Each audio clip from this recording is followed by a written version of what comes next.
This is Retro Sports Radio. Visit RetroSeasons.com for more sports history. The 1936 Major League Baseball All-Star Game was held at Braves Field in Boston. It's most notable for the appearance of rookie Joe DiMaggio in the starting lineup. At the break, he was hitting .354 with 11 home runs, 27 doubles, and 62 RBI. The National League, looking to win their first All-Star Game after 3 straight losses, threw Dizzy Dean of the Cardinals on the mound to start the game. Dizzy led the majors with 30 wins in 1934 and 28 in 1935. You can find links to more info on the featured players, teams, and stadium in the episode description. Also, please be sure to like and subscribe in order to help out our channel. Enjoy the game. Reporting to you now from National League Field in Boston, where the fourth All-Star Game of history will begin in about 15 minutes. For the past hour or so, the great stars of the baseball world have been performing to the delight of the thousands of fans who have jammed the Beehive to witness today's clash between the electric stars of the National and the American League. Boston has taken on a World Series atmosphere with cheering fans greeting their baseball favorites from all over the country with a frenzy that's characteristic of this good old baseball-loving city. Not since the World Series of 1914 has this field, now called National League Field, but still called Braves Field by the dyed-in-the-wool fans, well, not since then has this diamond been so covered with big names in baseball. Early this morning, the fans began to arrive, and with a day that couldn't be any better, the All-Star Game will make another historical chapter in the series. The proceeds, as you know, are for needy ball players, and a good sum will be realized for these men who contributed to the game in other and better days. This afternoon, the field, the bleachers are still vacant in a good many sections, so that there's still a chance for a good many fans to come out here and get seats for the game. The grandstand, of course, which has been reserved, will be filled to capacity by game time, but there are still plenty of seats out there in the bleachers, many vacant spots being noticed by those of us who are in the booth here atop the grandstand. And this attendance now, which I think would approximate about 28 or 30,000, you think that's a fair estimate, Fred? 28 or 30,000, compared this way with the attendance of the previous All-Star Game. For instance, in Chicago in 1933, where the idea of the game, by the way, was originated by Arch Ward, the attendance was close to 50,000. In New York in 1934, there were nearly 49,000 fans. And in Cleveland last year, almost 70,000 fans watched the leading players of both leagues. So far, the stars of the American League have won all the star games. And here's the story. The results of the past All-Star battles in 1933 at Comiskey Park in Chicago, the American League has won by a score of 4-2. 4 runs, 12 hits, and 1 error. The National All-Stars, 2 runs, 8 hits, and no errors. At that time, Hallahan, Warnke, and Hubble, and Wilson, and Hartnett, and Gomez, Crowder, Grove, and Rick Farrell were on the mound and catching respectively. In 1934, at the Polo Grounds in New York, the American League has again won by a score of 9-7. 9 runs, 14 hits, and 1 error. The National Leaguers 7 runs, 8 hits, and 1 error. And the batteries, Hubble, Warnke, Mungo, Dizzy Dean, Frank House, and Hartnett, and Lopez, Gomez, Ruffing, Harder, Dickey, and Cochran. In 1935, at the Municipal Stadium in Cleveland, the American League has again won, this time by a score of 4-1, 4 runs, 8 hits, and no errors.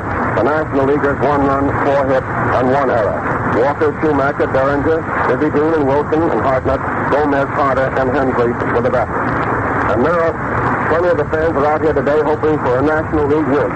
Advancing the idea that Charlie Grimm will make it a ball game with plenty of fight in it rather than a parade of stars before the fans, they expect to see the National Leaguers avoid the 4th defeat in this All-Star Series.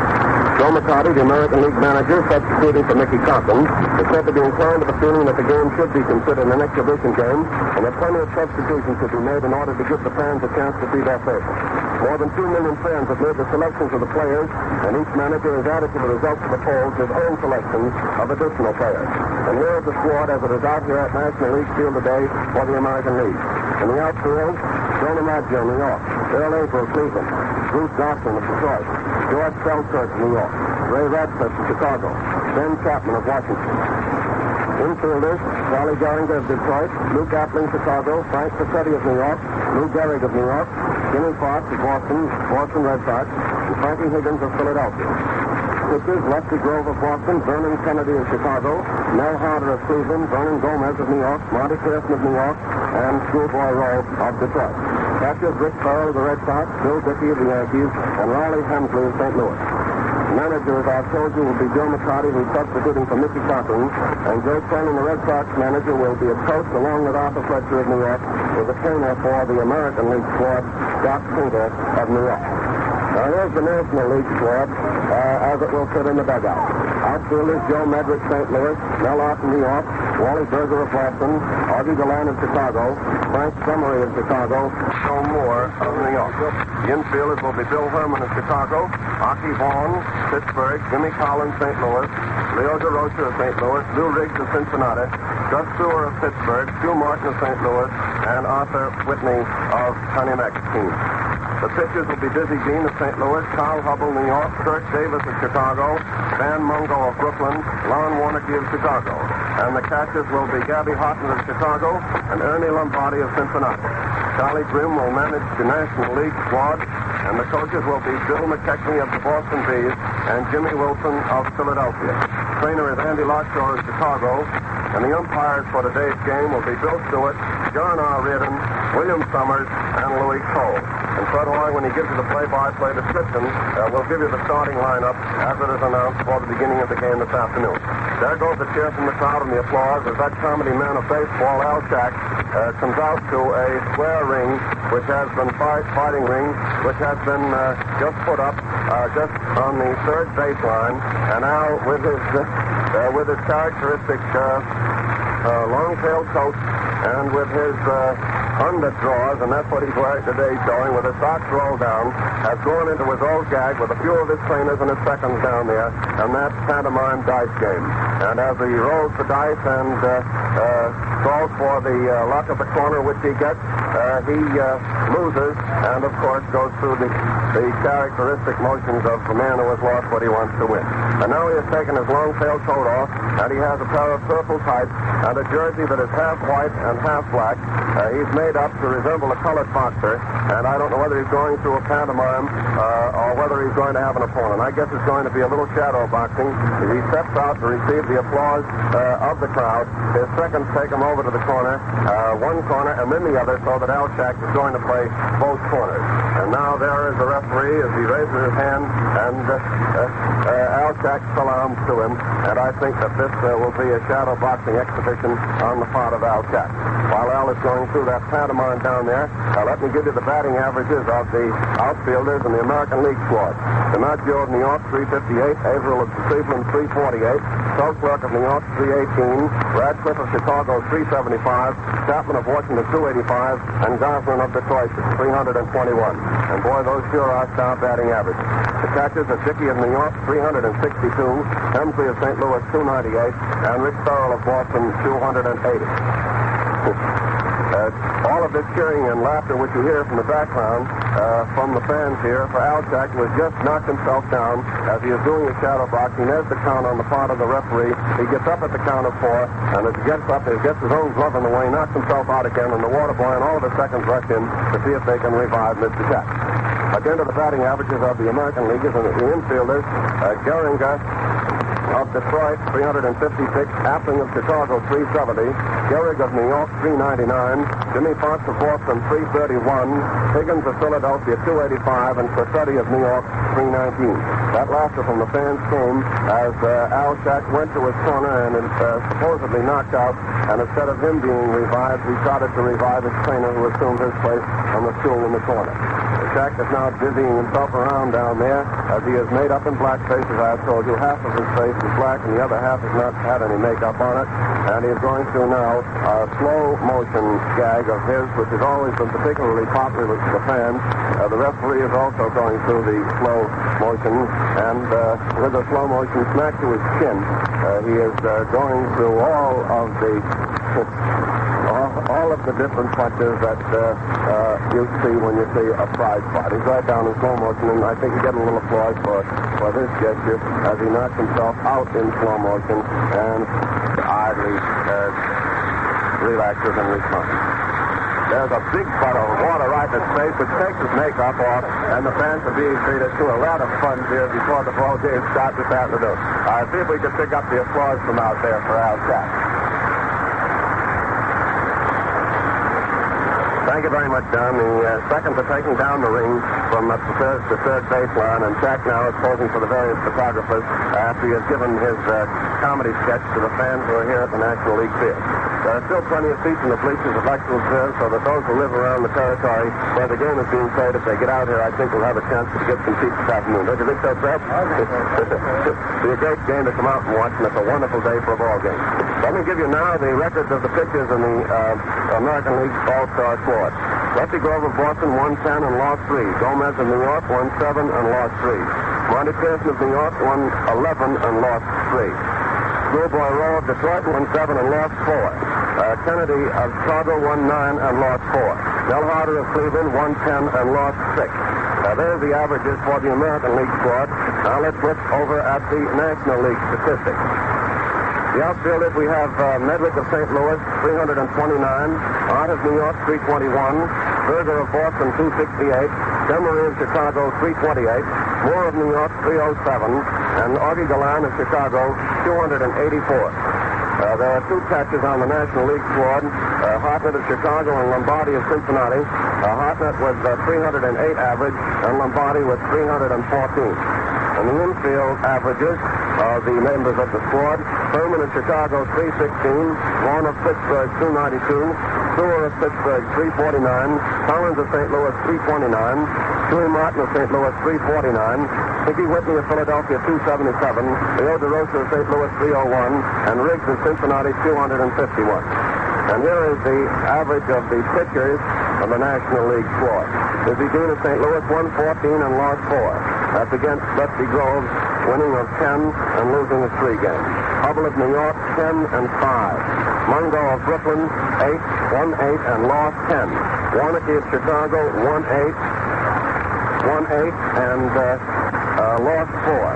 And Davis of Chicago, an even up with 7 and 7. And Fred has a note for me, which I'd like you to put in, Fred. Will you shoot it right at the microphone there? Grove won 11 and lost 3. He won Sunday's game here. Okay, I should have told you, fans, that these statistics that I'm giving to you come up to the holiday games, and Fred, of course, who is broadcasting the games every day here, always has the last-minute statistics, so that gives Lefty another win. That was the 1-0 shutout, wasn't it, Fred, over the Athletics.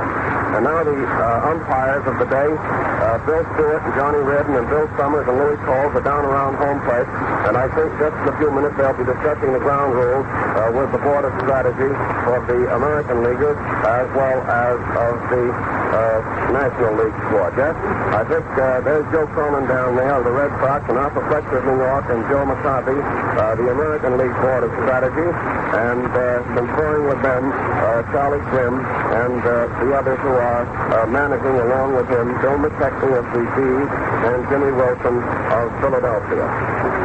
There are the backers which are being announced now, and I'm going to ask Fred if he'll give you the starting lineup of the All-Star game. You are, Fred. All right, I understand you. Hello, everybody. This is Fred Hoey speaking. We're about to broadcast the All-Star game between the American and National League teams. Here's the American League batting order. Batter number 1 is Luke Appling, shortstop from the White Sox. Batter number 2 is Charlie Gehringer, the second baseman from Detroit. Batter number 3 is Joe DiMaggio, playing right field from the New York Yankees. Batter number 4 is Lou Gehrig, first baseman from the New York Yankees. In center field, batting number 5 is Earl Averill, center fielder from Cleveland. Then comes Rick Farrow, catcher from the Red Sox. Left field, Rip Radcliffe from the White Sox. And Frank Pinky Higgins, third baseman. Then comes Lefty Grove, the pitcher. And in the National League, batter number 1 is Augie Gallant from the Chicago Cubs, center fielder. Batter number 2 is Billy Herman, second baseman from the Chicago Cubs. Batter number 3 is Rip Collins, first baseman from the Cardinals. In left field is Joe Medwick from the Cardinals. In right field, Frank Demery from the Chicago Cubs. Catcher, Gabby Hartnett from the Chicago Cubs. Third baseman, Pinky Whitney from the Phillies. At shortstop, Leo DeRosa from the St. Louis Cardinals. And pitcher, Dizzy Dean on the Cards. Lefty Dusty Gold, pitching for the American League team, has won 11 games and lost 3. Dizzy Dean, pitching for the National League team, has won 14 and lost 4. The umpires are now in a huddle down there with the coaches and captains over the ground rules here. Since they've changed this field around here, they've moved it 15 feet to the left here, near the grandstand. They have to have very long discussion before every series on the new ground rules. The umpire to play will be Dean Braden, and we don't know just how those other umpires are going to work. The other umpires are Bill Summers, Bill Stewart, and Louis Cole. And 3 of those umpires come from Massachusetts. Bill Stewart is from Milton, Massachusetts. Bill Summers is from Upton, Massachusetts. And Dean Braden, born and raised in Taunton, Massachusetts. The first batter coming up for the American League will be Luke Appling. Luke is 25 years old, stands 5'10", and weighs 175. Last season, Luke batted .307. He's now batting .315. Around 375, fans. He's second to Lou Gehrig in the American League batting average. Appling has played in 1 All-Star game. He went to bat 4 times, made 1 hit, and had an average of .250.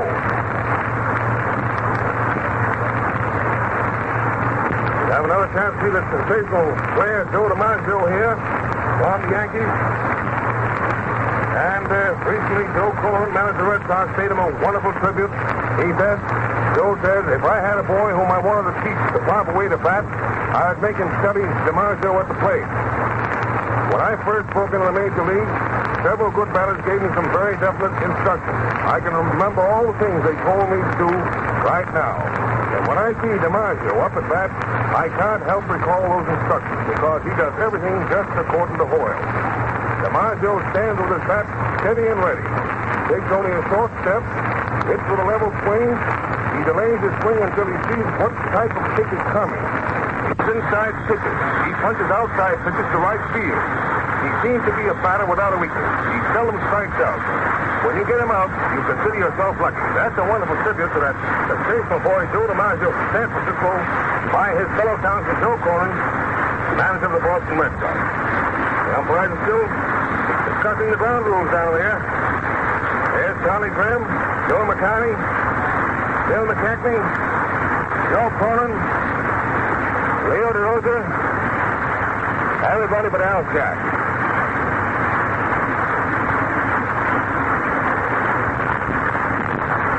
There's 3 of the photographers from the field. They've got a place up there on the top of the press box. We're about to start this game. The grandstand is well filled up. Some seats in the left field bleachers and also on first base. Center field is fairly well filled up.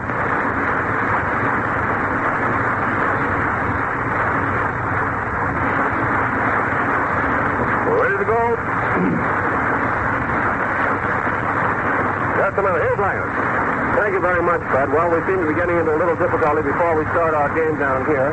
The umpires and the managers of both clubs, the All-Star clubs, have been in a long conference down here on the ground rules. And, Fred, you check me if I'm incorrect in this, but I think that they have gone through this conference just beyond home plate. And I think I probably overheard the umpire call for Judge Landis over there. Yes, I think that's right. Isn't that the commissioner who's coming up? And now the both boards of strategy and the umpires are conferring with Judge Landis just outside the dugout of the American Leaguers who are wearing the traveling uniforms today. And the conference, imagine, will be over some point of the ground rules. This is the largest playing surface of any field in either league.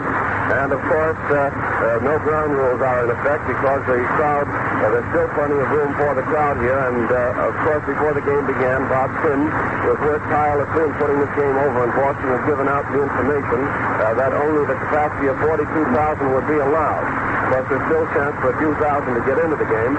There's the judge who once again has stepped in to the ground rules argument, and there goes the applause from the crowd as the judge goes back to his box beyond the dugout, and the umpires go out to take their positions on the field, and the National Leaguers take the field as they go out in the dugout, and here's Fred Hoey for a play-by-play description. Take it away, Fred. Here we are. And once more, I'll give you that batting order of the American League. Appling, shortstop. Gehringer, second base. DiMaggio, right field. Geary, first base. Abel, center field. Rick Bell, catch. Ratcliffe, left. Casey Higgins on third, and Grove is pitching. And in the field for the National League, Luke Collins on first base. Billy Herman is on second. Leo DeRosa is playing short. Pinky Whitney is on third. Joe Medwick is in left. Augie Galan in center. And Frank Demery is in right. Dizzy Dean is out there now, warming up with Gabby Hyman. Luke Appling steps to the bat. And once more, Luke Appling is 25 years old, stands 5'10", weighs 175. Luke Appling was born in Philadelphia. He now makes his home in High Point, North Carolina. Last season he batted .307. He's now batting .375. He's number second in the batting order. There's a called strike on Appling. Called strike on Luke Appling. Now Dizzy's ready, starts his motion, and here's the pitch again. Another call strike, 2 strikes on Appling. Boy, how that Dean is buzzing him in there. So I think 2 strikes. 2-0. And here it comes. Foul. Right field, foul ground. Coaching at first base for the Americans is Joe Cohen, manager of the Boston Red Sox, and at third base coaching is Art Fletcher. Too high, ball 1. 2 strikes, 1 ball. The count on Appling. 2-1. And Dizzy starts his motion. Here it comes. Too high and close. Ball 2. 2-2. Dizzy appears to be working very fast out there. Count on Appling is 2-2.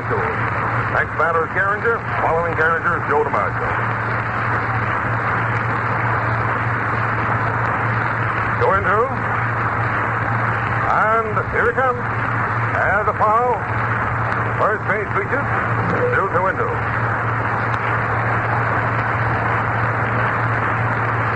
The umpire to play is Gene Quirden. At first base, Bill Summers. At second, Bill Stewart. And at third, Louis Cole. Too high and close. Ball 3. 3-2. The count on Appling. 3-2. Now Dizzy starts his motion. And here it comes. Another foul. Over the roof. Still 3-2. 3 balls, 2 strikes.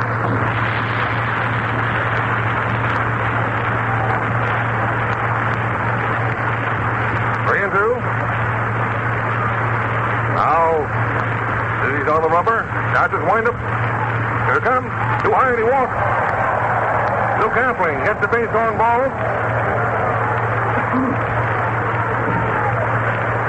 That brings up Charlie Gehringer, second baseman from Detroit, left-hand batter. Charlie is 33 years old, stands 5'11", and weighs 180.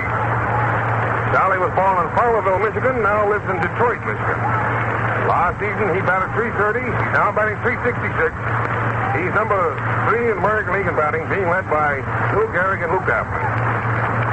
Been in 3 All-Star games and has batted .444 in the 3 games. A call strike on Gehringer. One of the greatest second basemen of all time.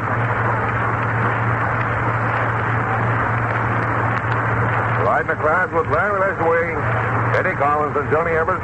There's a foul out there left field, foul ground. Over goes Whitney for it, and Pinky can't reach it. And the count on Gehringer is 2 strikes.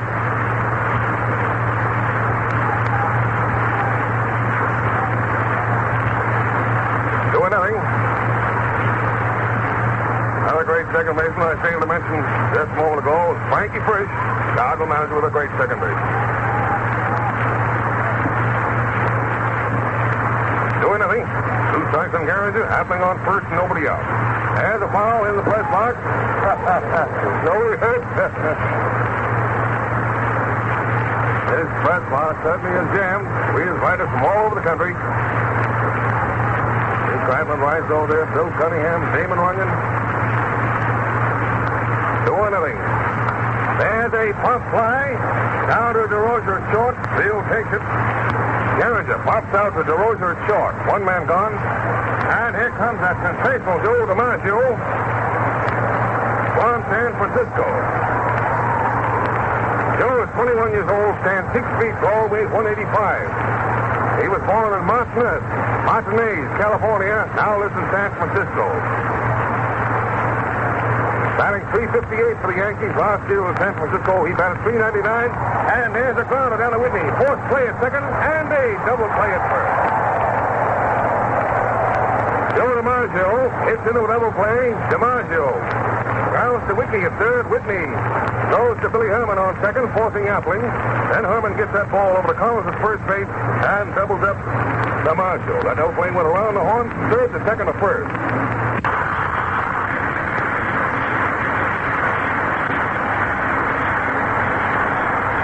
Lefty Grove gets a great hand as he steps to the mound for the American League team. I repeat that first inning. Batter number 1 is Luke Kaplan. He walks. Charlie Geringer, batter number 2, pops out to DeRozier short. Then Joe DiMaggio hit into a double play. Whitney, the third baseman, to Herman, the second baseman, forcing Appling. And Herman gets that ball over to first base and double up DiMaggio. Here comes Augie Galland, the center fielder. Batter number 1 for the Yankees. Augie is 23 years old, stands 5'11 and a half, and weighs 164. Last season, Augie batted .314, now batting .284. This is his first All-Star game. His home is in Berkeley, California.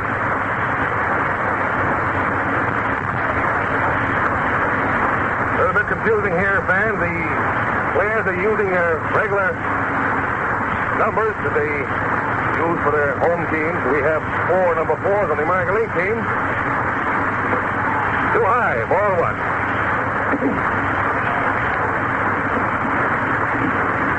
1-0 ball. The count on Galland, right-hand batter. Augie Galland from the Chicago Cubs. Now lefty starts his motion. And here it comes. A called strike on Augie. 1-1. 1 ball, 1 strike.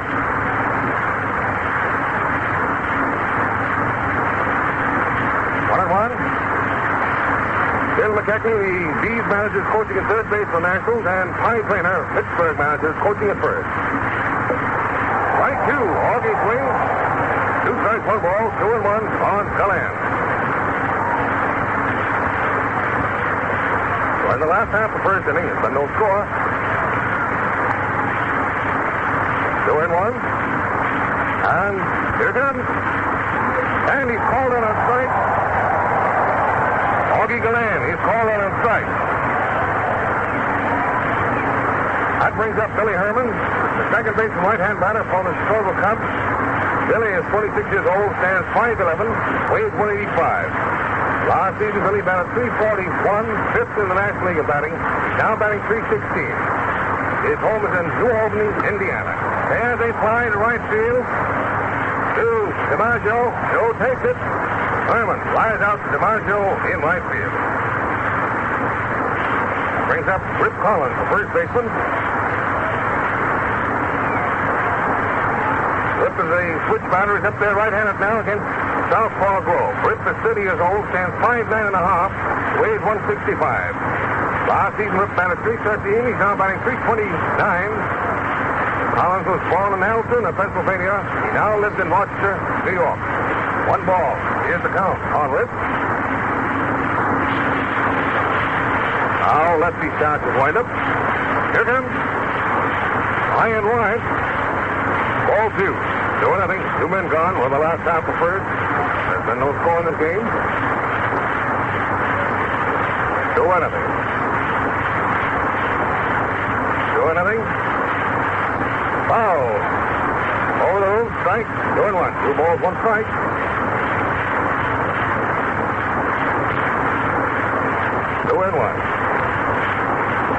Rip Collins batting. Next batter is Joe Medrick. Following Joe is Frank Devlin.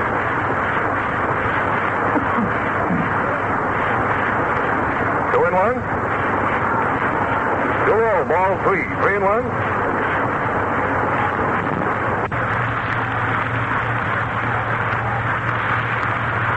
3 balls, 1 strike. Here comes. Foul. Over the roof. And the count is 3-2. 3 balls, 2 strikes. Lou Gehrig's on first base for the Americans. Charlie Gehrig's is second. Luke Appling short. Dickie Higgins on third. Rip Ratcliffe in left. Earl Averill in center. Joe DiMaggio in right. Count is 3-2. And here's the big one. He walks. Rip Collins gets the base on ball. That brings up Joe Medrick, the left fielder, right-hand batter. Joe is 24 years old, stands 5'9", weighs 180. Last season, Joe batted .353, second in the National League in batting, second to Archie Bourne. Now batting .343. He's third to Buck Jordan, off the beans, and Dolph Camilli of the field. Medrick's home is in Carteret, New Jersey. Joe has been in 2 All-Star games. Been to bat 5 times in past games. Made 1 hit, average of 200. There's a fly to deep center field. Averill backs up for it, and he's under it, and he takes it. Medrick flies out to Averill in deep center field. The final national out in the last half of first.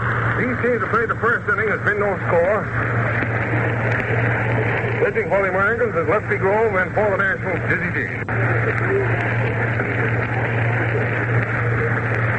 The first batter for the Americans, going the first half, the second is Lou Gehrig, first baseman, left-hand batter from the New York Yankees.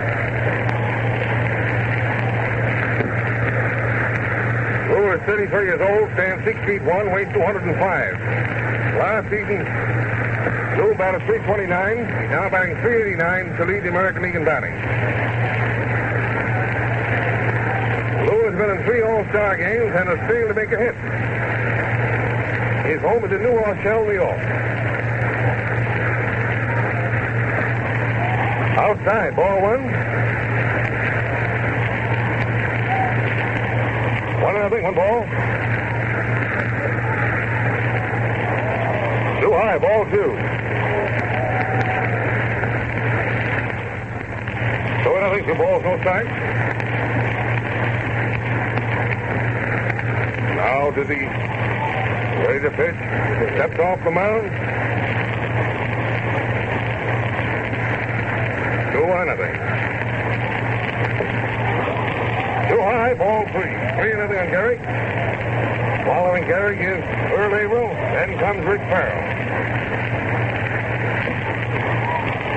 Gehrig gets the base on balls. Gehrig walks. Earl Averill, center fielder from Cleveland, now batting for the Americans. Earl is 33 years old, stands 5'10.5", weighs 165. Last season, Earl batted .288, now batting .348. He's been in 2 All-Star games, been about 5 times, and has made 3 hits on an average of 600. He was born in Homeruns, Washington. He now lives in Cleveland. There's a foul. Back near the screen. Gabby Hadley goes back for it. He can't reach. Strikes the screen. 1 strike on Averill. Gehrig on first base, nobody out. We're in the first half, the second, and there's been no score.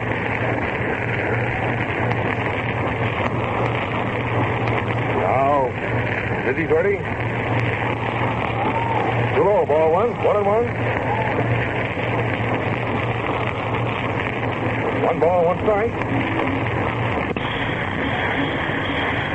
1-1. And a pop fly. Back of the Roger. Leo backs up for it. He's under it. And he takes it. Averill flies out to DeRozier at short. 1 man gone. Rick Farrell. Red Sox catcher batting. Right-hand batter.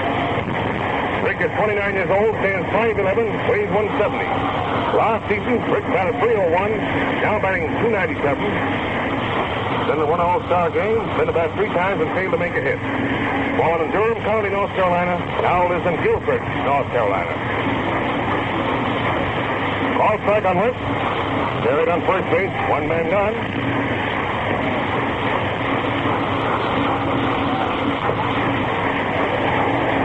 Call strike. Strike 2, 2 strikes on Wicklow.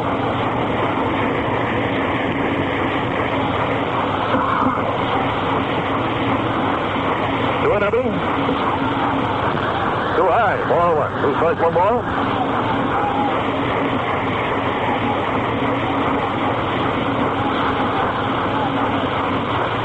One, 2 strikes, 1 ball. And Wicklow is calling on strike. 3 called strikes on Wicklow.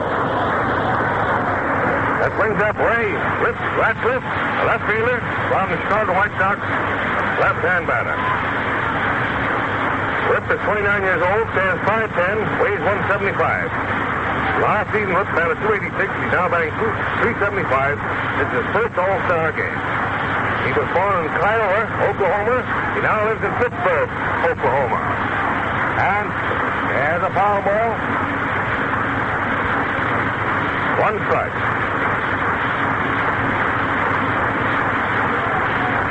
One strike on Ratcliffe. Gehrig on first base, 2 men gone.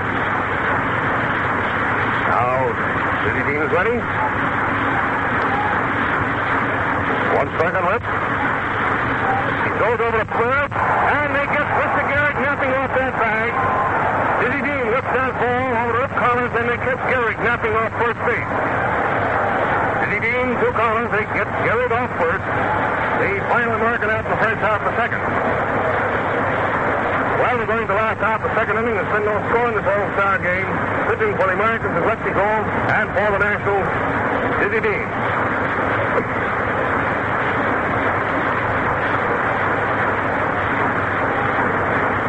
We have the champion selector for the world here in the press box today, sending Damon London's baseball story. His name is Teddy McElroy.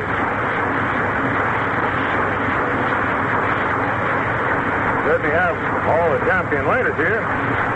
Look around.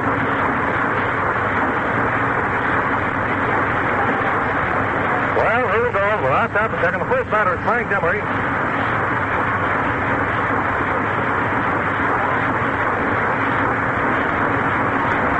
Frank Demery, right fielder, right-hand batter. Frank is 25 years old, stands 5'11 and a half, weighs 185. Last season, Frank batted 325. He's now batting 328. Born in Woodland, California, now lives in Los Angeles. Ball strike on Frank.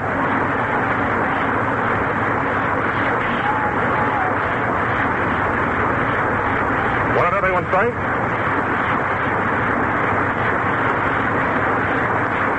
Again. There's a first hit of the game. He singles to left, right between Appling and Higgins. Demery singles to left to open the National second. Good sharp hit. That brings up Gabby Hartnett, catcher, right-hand batter. 35 years old, stands 6 feet 1, weighs 215. Gabby was born on Woonsocket. Lived his early days in Millville, now lives in Chicago. Gabby's batting 308. Last season he batted 344. He was third in National League batting last season. Third to Archie Vaughan and Joe Metrick. Gabby's third All-Star game. Failed to make a hit. The count is 1 ball on Hartnett. 2 high and wide, ball 2. 2-0. Demery on first base. Nobody out.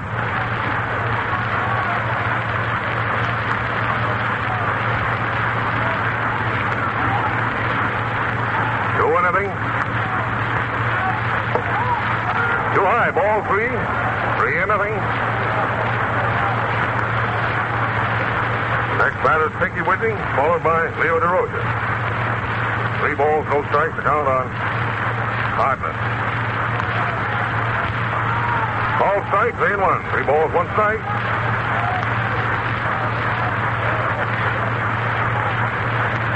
Three and one.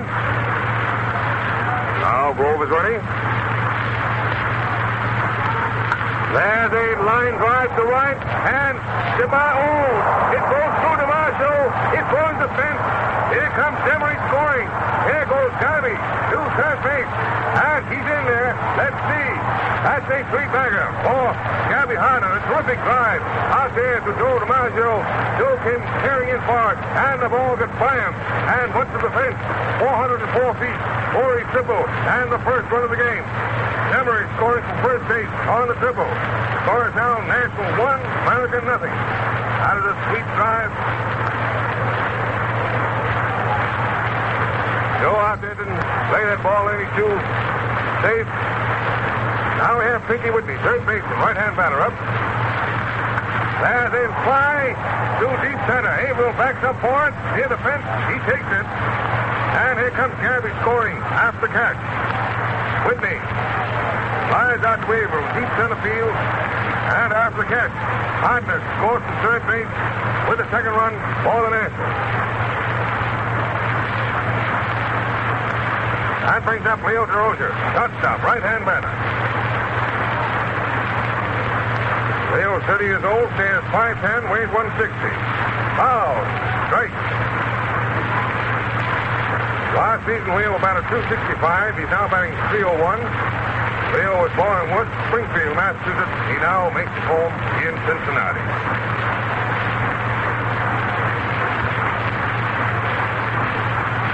One strike.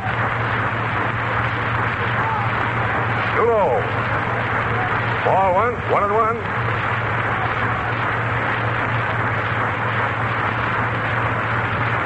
Don't often see that Joe DiMaggio play a ball like that. There's a single to center field by Leo. DeRozier singles to center field. And Averill lets the ball go through him. He recovers. And Leo tries to take second base. And it's thrown out. Averill to Appling. DeRozier single to center field. And when the ball got rolled between Averill's legs, rolled away from about 10 feet, Leo tried to go to second base and was thrown out. Averill to Appling, the shortstop. And Averill to second base. Dizzy Dean batting. Pitcher, right-hand batter. Dizzy, 25 years old, stands 6 feet 3 3/4, weighs 189. Dizzy was born in Foldenville, Oklahoma. He now lives in Bradenton, Florida. Strike. Strike two. He swings 2 strikes on Dizzy.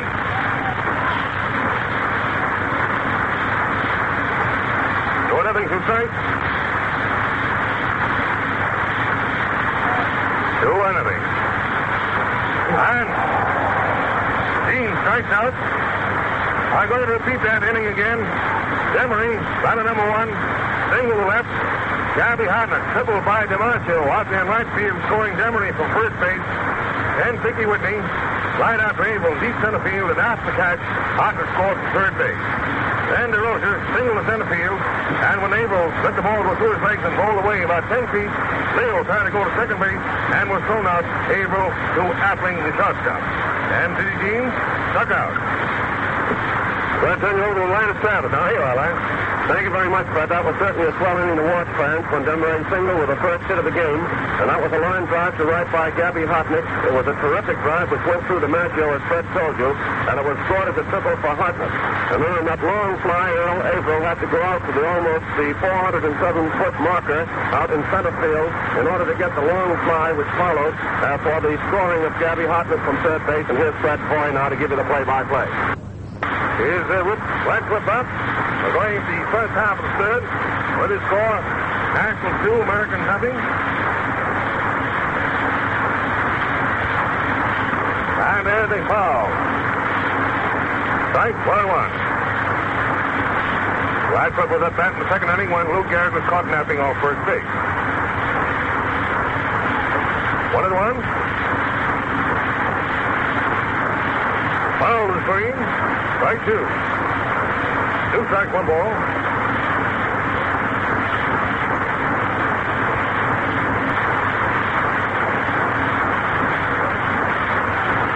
Two strikes, 1 ball. Radcliffe batting. And here's the pitch. 2-0, ball 2. 2-2.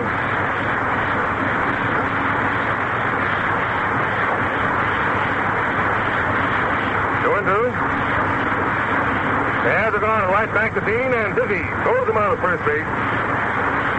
Dean, the pitcher, throws out Ratcliffe at first. That brings up Frank Stinky Higgins, the third baseman on the Athletics.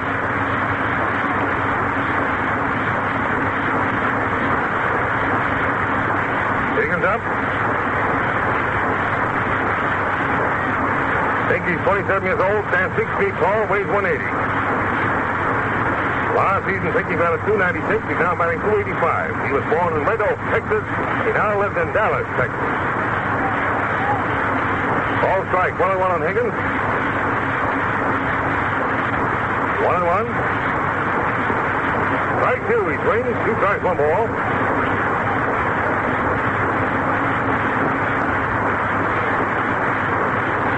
One. Too low, ball 2. 2-2.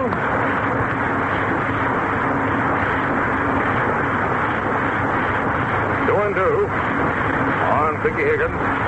Well, other pitchers are now warming up. In left field, there's Jimmy Wilson warming up. Kyle Hubble. And in right field, Jack Schulte is warming up Schoolboy Roll. There's a high foul going over into the grandstand. Rip Collins can't reach it. The count is 2 balls, 2 strikes on Higgins.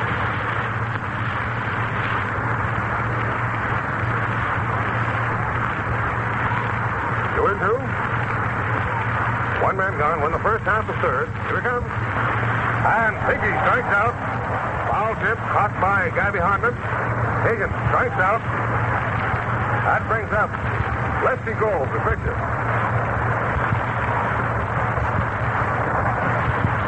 Lefty's a red-hot favorite here in Boston. Pitches for the Red Sox. Lefty is 36 years old, stands 6 feet 2 1/2, weighs 175. Last season, Lefty won 20 games and lost 12. So far, he's won 11 and lost 3. His home is in Lonaconing, Maryland.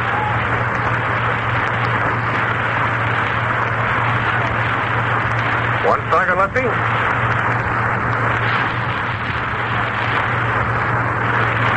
How did he start his wind-up? Here it comes. Outside, ball 1. 1-1 on Grove. 1 ball and 1 strike. 1-1. Ball 2. Dizzy just served a slow ball. Just floated over the... Rather a little too close. Didn't float over the plate. Ball 2. 2-1. 2 balls, 1 strike. Foul. Strike 2. 2-2 on Lefty. 2 balls, 2 strikes.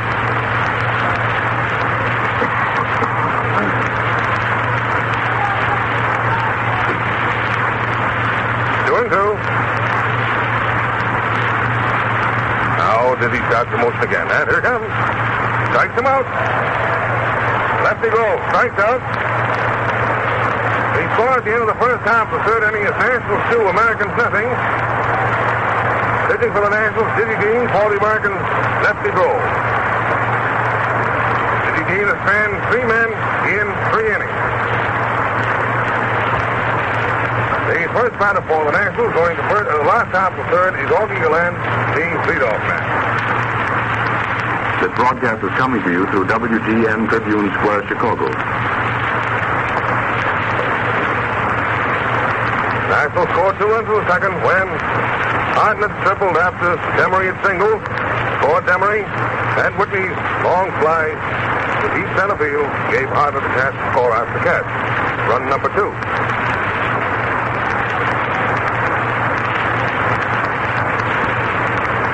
Here's Augie Galland coming up, and we're going to the last half of the third.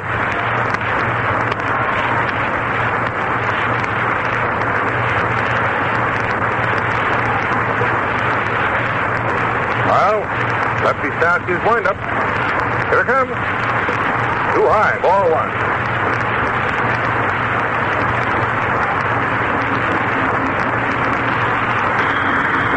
There's a fly to Abel in center field. Who takes it to retire, Augie. Galland flies out to Abel in center field. 1 man gone. Billy Herman batting. Still flied out to DiMaggio in right field. First time up. Right-hand batter.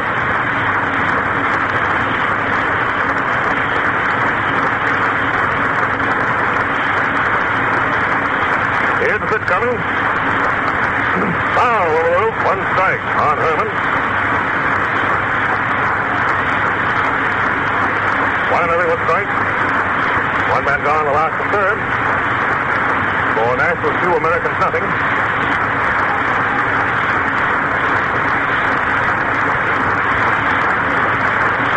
One strike. Too close. Ball one. 1-1 on Herman. 1 ball and 1 strike.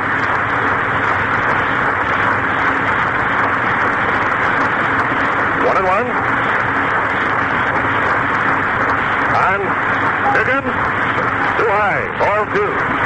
2 and 1. 2 balls, 1 strike.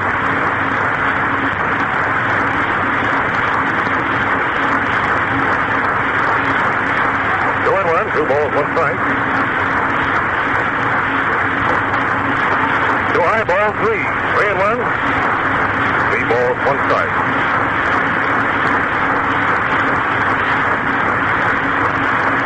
Three and 1.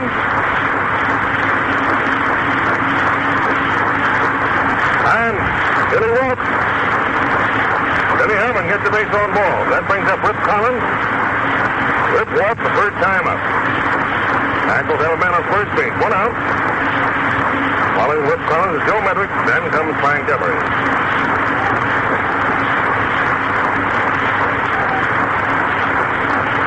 Herman on first base. 1 out. They're done. There's a fly to short left field. Over goes Ratcliffe for it. In the left center, the wind's going to hold that. Ratcliffe makes the foot out. Collins flies out to Ratcliffe in left center. Joe Medwick batting. Joe flied out to Abel in center field, first time up. Right-hand batter.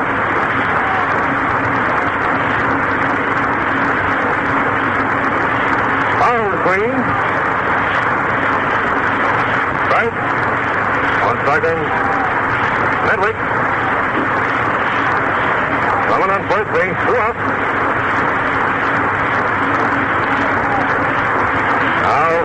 Grove is ready. Here it comes. As a fly to left, touchy is Ratcliffe. Reset. He's overboard. Nice running catch. Nice running catch by Ratcliffe over near the foul line in left. Medwick flies out to Ratcliffe in left. Very pretty running catch by Rip. I'm going to turn you over to Linus Travers. Here you are, Linus. Just for a second, Bud, we'll take time out, fans, for safe identification. We're broadcasting this All-Star game between the National All-Stars and the American League All-Stars. Direct from National League Field in Boston. And the score at the end of the third inning was National Leaguers 2 and American Leaguers nothing. This is the Yankee Network and the Mutual Broadcasting System. This is WGN Tribune Square, Chicago. Now, Paul Schoolballer from the New York Giants is now pitching for the Nationals. And the first batter to face Carl will be the leadoff man, Luke Appling.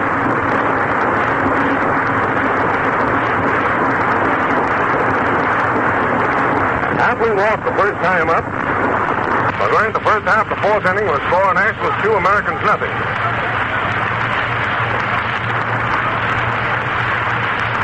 Now starts his motion. Here it comes. A ball strike on Luke. 1-0 with strike.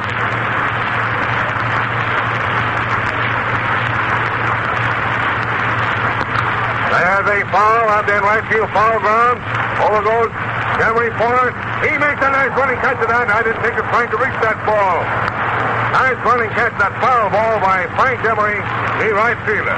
Appling fouls out to Demery, the right fielder. One man gone.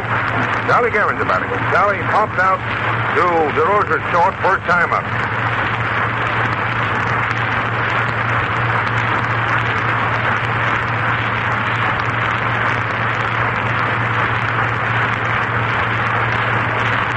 Now Kyle starts his motion.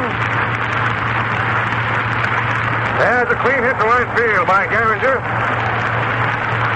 Charlie Gehringer lines a single to right. Joe DiMaggio batting. Joe hit it with a double play the first time up. By the way, fans, the 3 innings that Dizzy Dean worked, he allowed no hits, And 2 men reach first base. 2 walks, 1 to Appling in the first, 1 to Gehrig in the second. 2 men reach first base on Dizzy James. All strike on DiMaggio.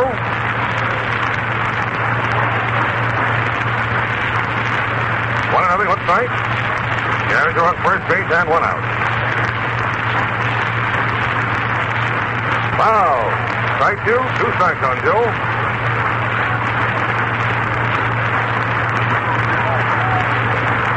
Doing nothing, 2 strikes.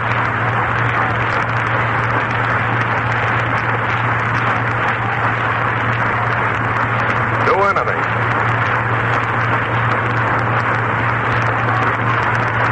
Gehrig on first. 1 out. Hobble throws over to first. Too late to get Charlie.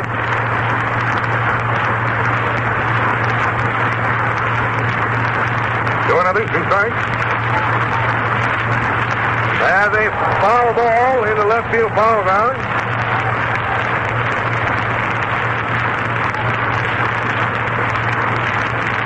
Down to 2 strikes on DiMaggio.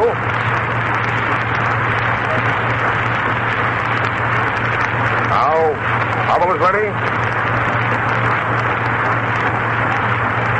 And here it comes. As a high fly to dummy the ground. Leo DeRosa goes back forward. And Leo's on it. He takes it to retire Joe. DiMaggio flies out to DeRosa at short. 2 men are gone. Lou Gehrig batting. Lou walks the first time up.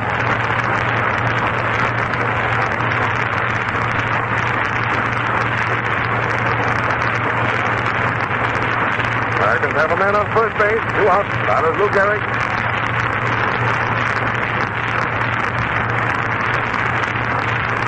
And there's a ball gets away from Harden. I don't know whether they're going to score that. A pass ball or a wild pitch. That's a pass ball. Charge to Gabby Harden.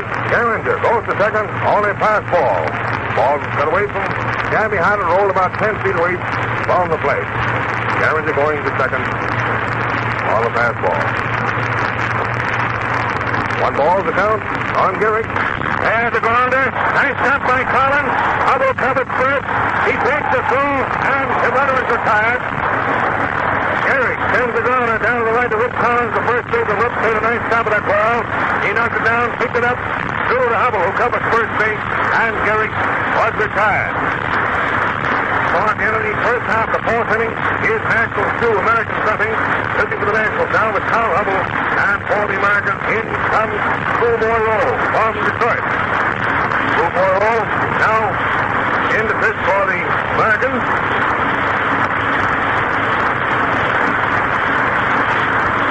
Big right-hander. Roll is 24 years old, stands 6 feet 4 1/2, weighs 210.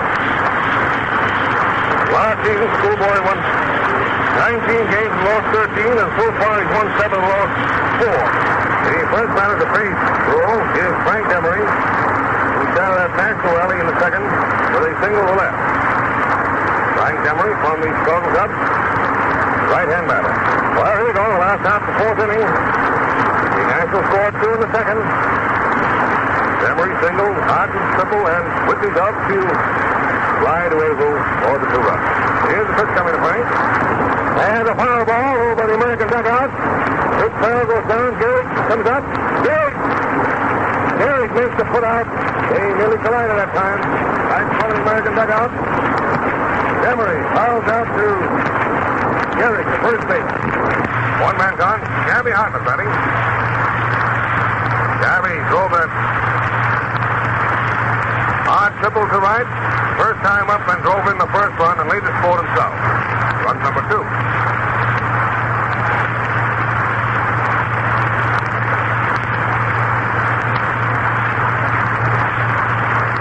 Here's the first pitch coming to Gabby. And there's the grounder down to Appling at short. He fumbles, recovers, and throws out Gabby at first base. Appling is short, throws out Hartnett at first. He'll fumble that ball for a moment. Made a very fast recovery, and he got Gabby at first base. 2 men gone. Now we have Pinky Whitney in third base batting. Whitney flied out way rolling deep center field the first time up, and gave Out of the chance to score from third base after the catch. Ball strike on Fink.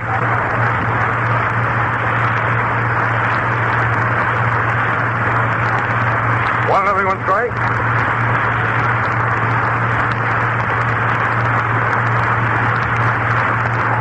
Too low, ball one. 1-1, 1 ball and 1 strike.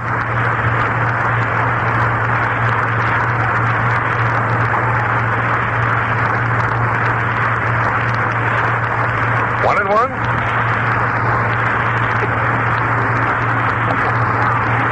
Too low. Ball 2, 2-1. Count on Whitney, 2 balls, 1 strike.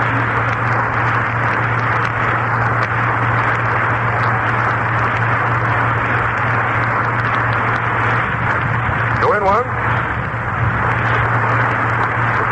Foul to the screen. 2-2 on Whitney.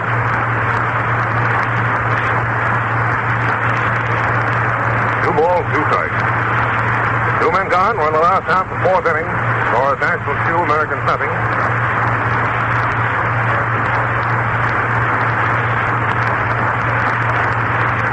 Two balls, 2 strikes. Now, schoolboy roll is ready. Starts his lineup. 2-2. Here it comes. There's a line single to right center by Whitney. Standing hit for Finke.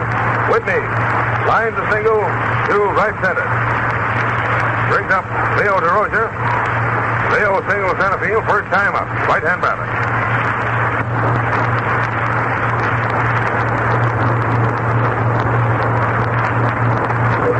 On first and 2 out.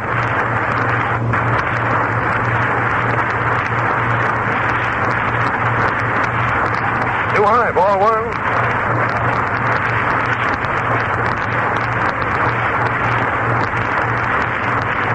Another 1 ball.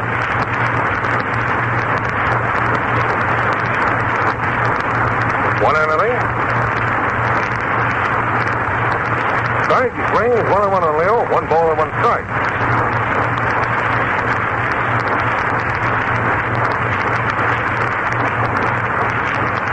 One and one.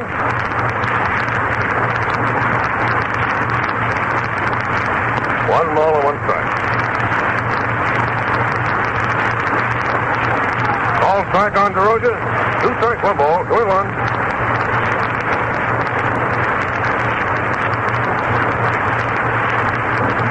Two and one.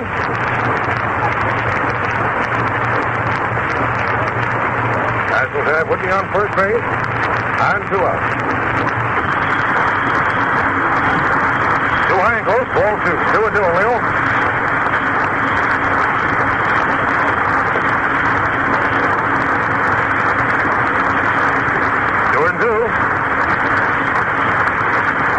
Now waiting for Rowe to pitch. Down 2-2 in the batter. 2 out, and a man on first base.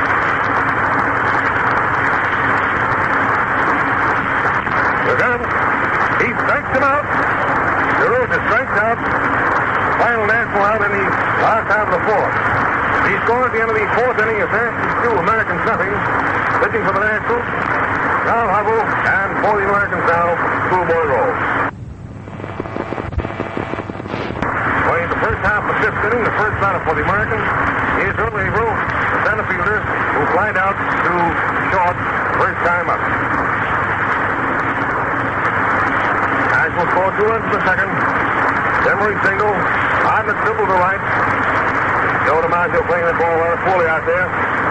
Scoring Demery, and Whitney's outfield fly to Averill in deep center field.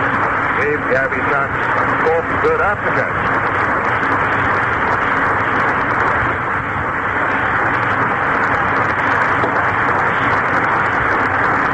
Averill up, left-hand batter.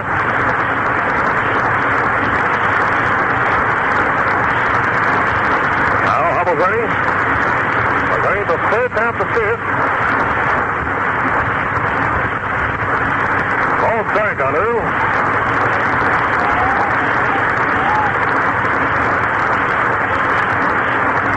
1 strike. Foul, strike 2. 2 strikes in April.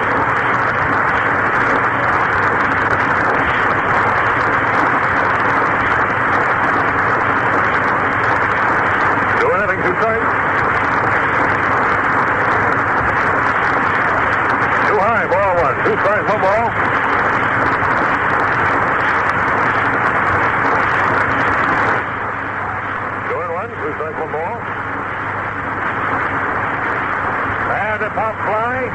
Somebody to grab down there. Billy Herman's underneath it, and Billy takes it. Averill pops out to Herman, second base. One man gone the first, half the fifth. Rick Farrell batting. Rick was called out on strike, first time up. Right-hand batter.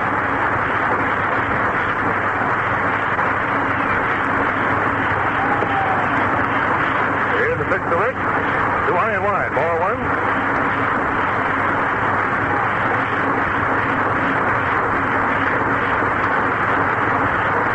One ball. Ball strike on Rick. One ball and one strike. 1-1.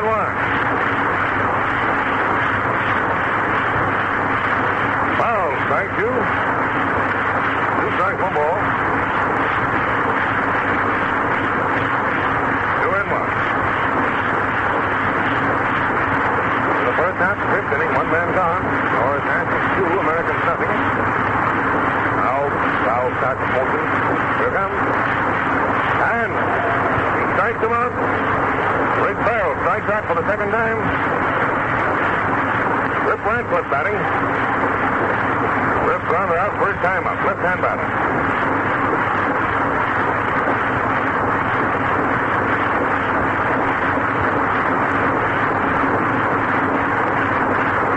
Here comes.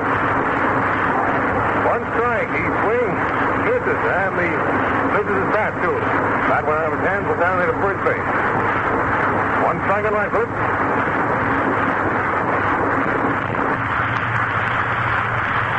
1-0, one strike.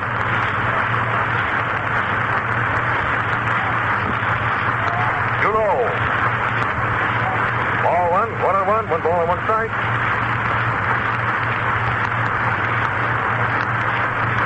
1-1. Foul, strike two.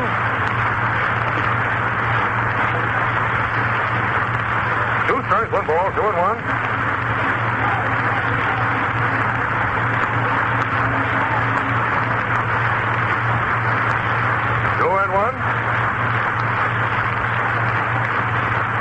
Too low, ball two. 2-2 on Radcliffe. 2 balls, 2 strikes. Two men gone. First half of the fifth inning.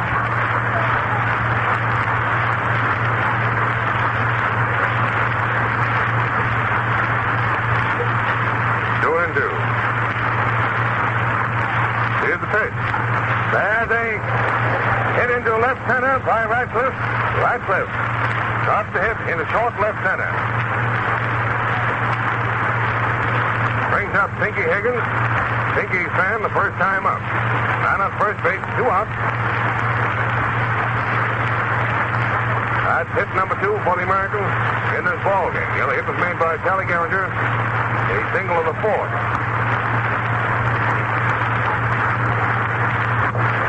One strike. Pinky swings.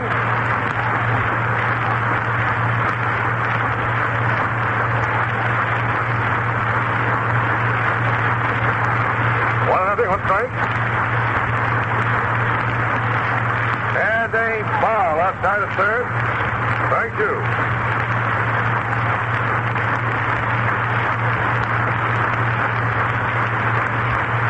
Both third basemen carry the nickname Pinky. Both come from Philadelphia, and both live in Texas. Pinky Whitney in San Antonio, and Pinky Higgins in Dallas.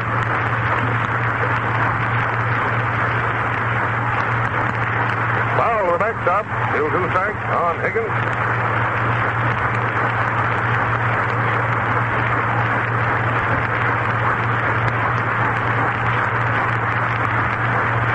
Two strikes on Higgins. Radcliffe on first base and 2 outs. Higgins is called out on strike. Pinky Higgins is called out on strike. Second time Pinky is fanned. Ball at the end of the first half, the 5th inning is Nationals 2, Americans nothing. Pitching for the Nationals now is Carl Hubble, and for the Americans, Schoolboy Roll. The first batter for the Nationals going the last half, the 5th inning, is Carl Hubble pitching. Nationals scored 2 in the second. Emery opened that second with a single and scored on Harden's triple. And Harden scored on Whitney's outfield fly to Abel and center.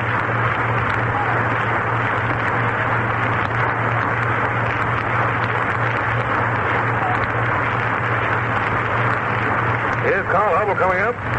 Carl is 32 years old, stands 6 feet tall, weighs 170. Last season, Hubble won 23 games and lost 12. So far, he's won 10 and lost 5 this season. He was born in Carthage, Missouri, and he now lives in Meeker, Oklahoma.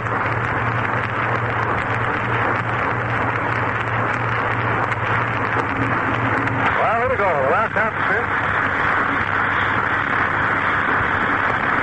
Bill Summers, the American League, is now umpiring at the plate.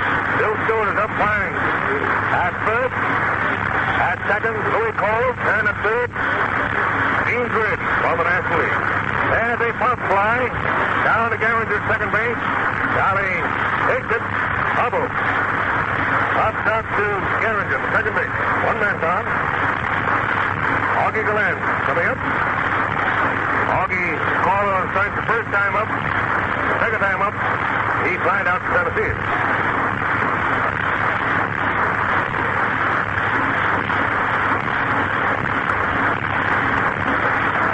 Here's the pitch to Augie. Ball strike.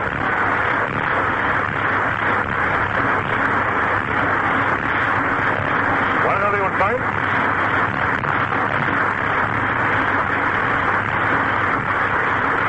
There they fly around. Let's see if they're foul. It's a hit. A fair ball. That's the moment. That ball hit that pole out there in right field, and consequently, it is ruled a home run. It's the foul ball and bounded into the bleachers. Foul, but it's stuck on fair territory, and Augie Gallant is credited for the home run. That ball struck the strike pole on the foul line in right field, 308 feet away from the plate. The ball bounced into the bleachers. Bill Summers has ruled a home run. Now, I believe there's some misunderstanding over the ground rules here on that. That's why we hesitated for a moment to see what these umpires are going to call that. Now, the managers are all surrounding Dean Gruden. And there's Bill McKechnie down here. And Joe Cullen, Joe McCarty, and they're arguing with Dean Gruden. That ball hit that flagpole flush in the middle and bounded into the bleachers foul. But it's stuck on fair ground and is a home run. Rule home run for Augie Gallant. That brings up Billy Harmon. Score is now National 3, American nothing. That's the first time I've ever seen that ball hit like that here in Boston. So the Herman batting. Too close, ball one. First time up, Billy flied out to right. Second time up, Herman walked.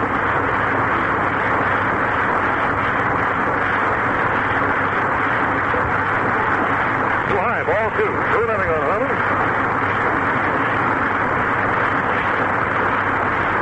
Nothing, two balls, no strike. 2-1. There's a clean hit to right field by Herman. Billy Herman singles to right, and he goes to second, and DiMaggio fumbles the ball. They throw to second, and he's in there. Let's see what that is being scored. A single and an error. Herman singles to right and goes to second when Joe DiMaggio fumbles that hit to right field. DiMaggio is charged with an error. That brings up Rip Collins with a man on second base and one out. Rip walked the first time up. The second time up, he flied out to left field. To Rip Radcliffe. And here comes Good ball one. Rip's up there batting left-handed now against his right-handed roll. 1-0 ball.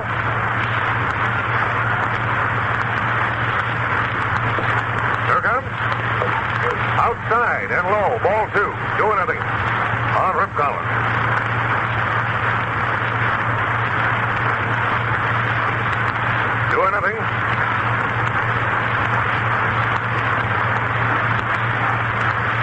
Nothing. There's a foul, right field foul ground. Americans have another right-hander warming up. Looks like Mel harder from here. They count as 2 balls, 1 strike.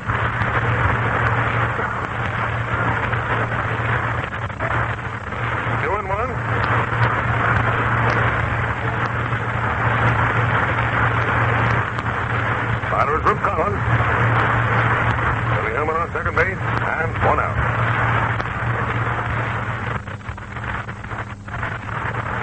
Too high. Ball 3. 3-1.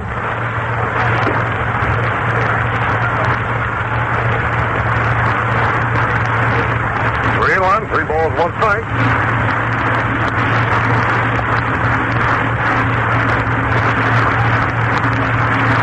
Here it comes. And he walks. Rip Collins walks for the second time in this ball game. That brings up Joe Medwick. Joe flied out to Abel in center field the first time up. Second time up, he was robbed of a hit by Rip Ratcliffe in left when Rip went over to the foul line and made a very pretty running catch. Medwick up with Collins on first, Herman on second, and 1 out. 1 run in for the Nationals in this fifth. Home run by Galan. All strike on Joe.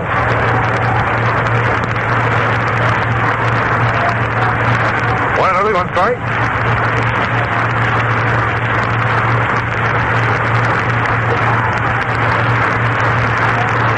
One strike.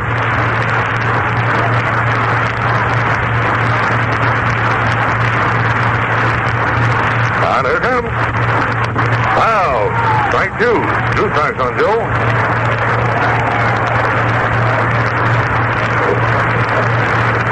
Doing nothing. 2 strikes.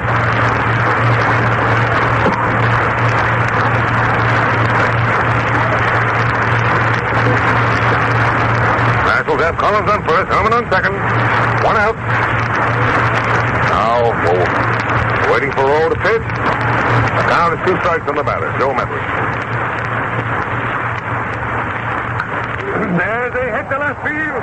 Here comes Herman around third. Herman is scoring. There goes Collins to third on the hit. Medwick singles to left, scoring Herman from second base and sending Collins from first to third on the hit.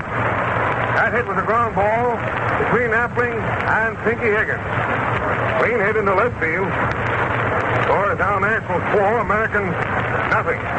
Batter up there now is Frank Demery. Frank single the first time up, and the second time up, he fouled out.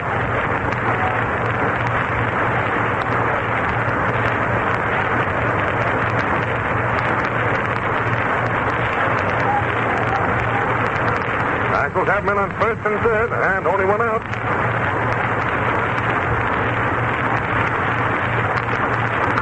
There's a grounder down to Higgins. Fourth play at second, and a double play at first. Demery grounds to Higgins at third. Higgins throws to Garringer on second, forcing Medwick. Then Garringer gets that ball over to first base and doubles up Demery. That double play went around the horn from third to second to first, and in that fifth inning, the Nationals scored 2 runs and made 2 hits. There and there charged to Joe DiMaggio, the right fielder of the Americans, and the inning was featured by Augie Galan's home run. Home run hitting the flagpole on the foul line in right field and bounding into the bleachers foul. But it was a fair ball as ruled by the umpires. So at the end of the fifth inning is Nationals 4, Americans nothing.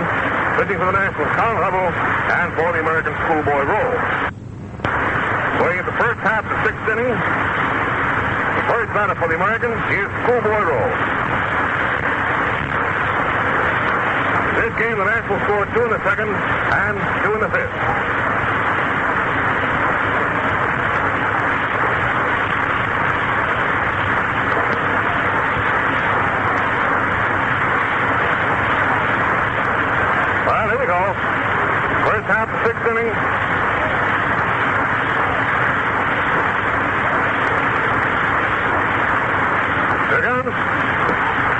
ball one.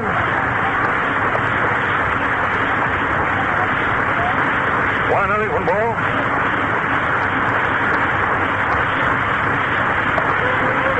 A called strike, ball one on. Roll. 1 ball, 1 strike.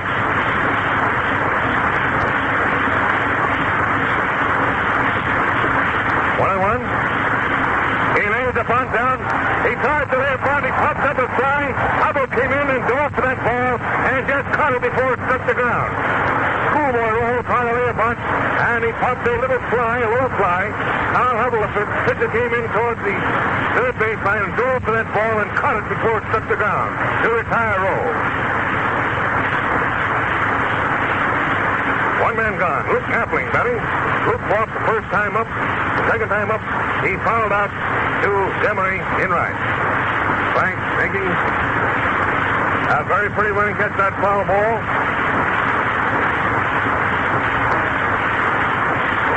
As they fly to center field, and Galan takes it. Appling flies out to Galan in center field. 2 men gone. Meanwhile, Telegram has Chris Davis, the right-hand pitcher from the Cubs, warming up the bullpen in left field. Charlie Gallagher batting. Charlie has made 1 single.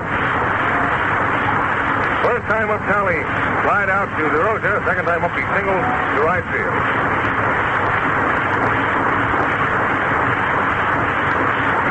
One ball.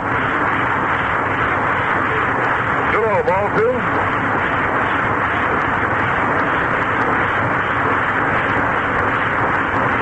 Nothing.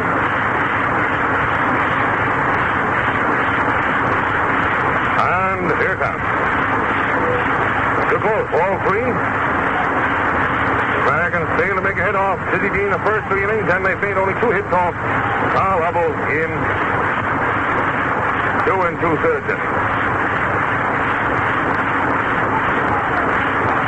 Gallagher walks. Gallagher gets the base on balls. That brings up Joe DiMaggio. Joe hit into a double play the first time up.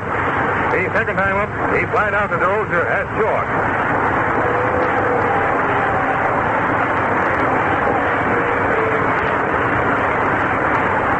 Joe gets a good hand from the crowd. Ball strike on DiMaggio.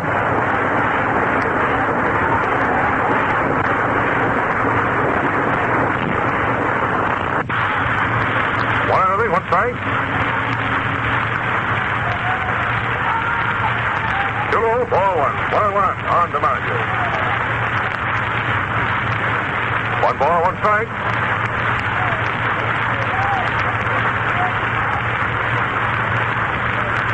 One and one. And the grounder back to Hubble. Carl throws him on the first base. Hubble, the pitcher, throws out DiMaggio at first. They finally American out in the first half of the 6th.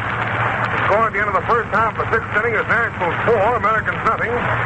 Pitching for the Nationals, Carl Hubble, and for the Americans, Schoolboy Roll. Nationals scored 2 in the 2nd and 2 in the 5th.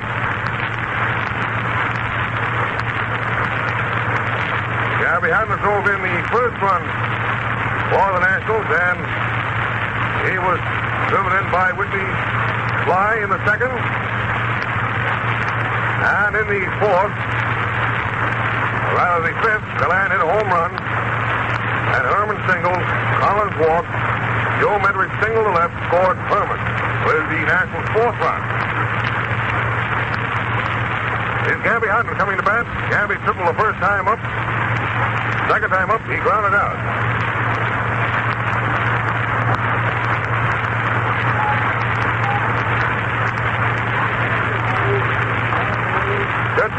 Goslin. Bruce Goslin playing left field for the Americans now. Bruce Goslin from Detroit. Call strike. Call strike on Hartnett.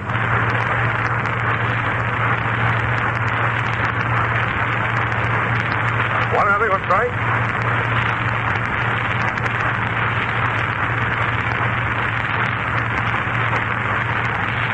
Outside and low. Ball one. 1-1 on Hodges. 1 ball and 1 strike.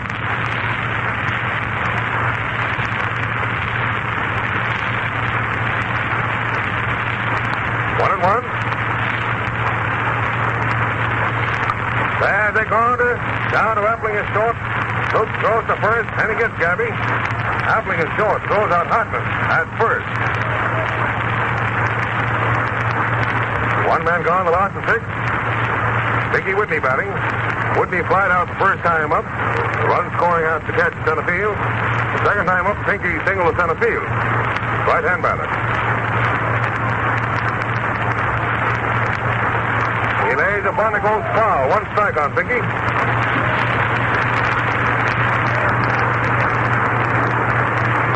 1-0, 1 strike.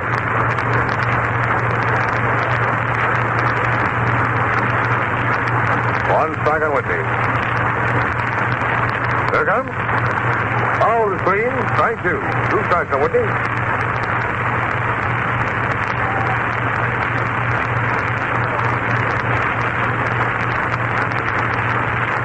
Two strikes. Here's the pitch coming. Too high and close. Ball 1. 2 strikes, 1 ball.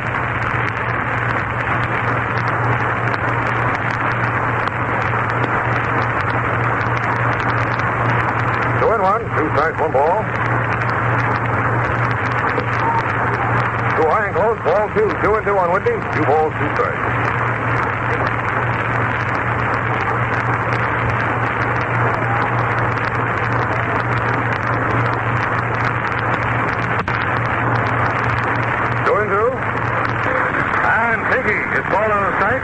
Whitney is called out on strike. 2 men are gone.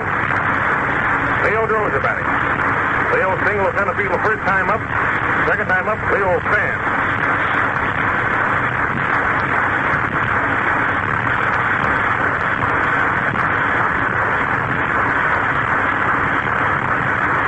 Look on. Foul screen. 1 strike on Leo.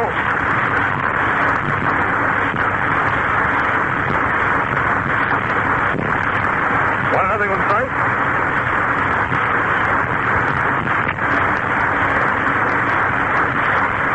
One strike.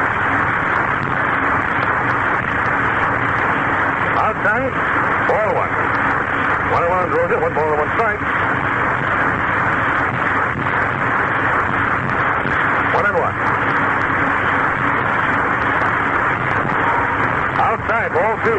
2-1. 2 balls and 1 strike.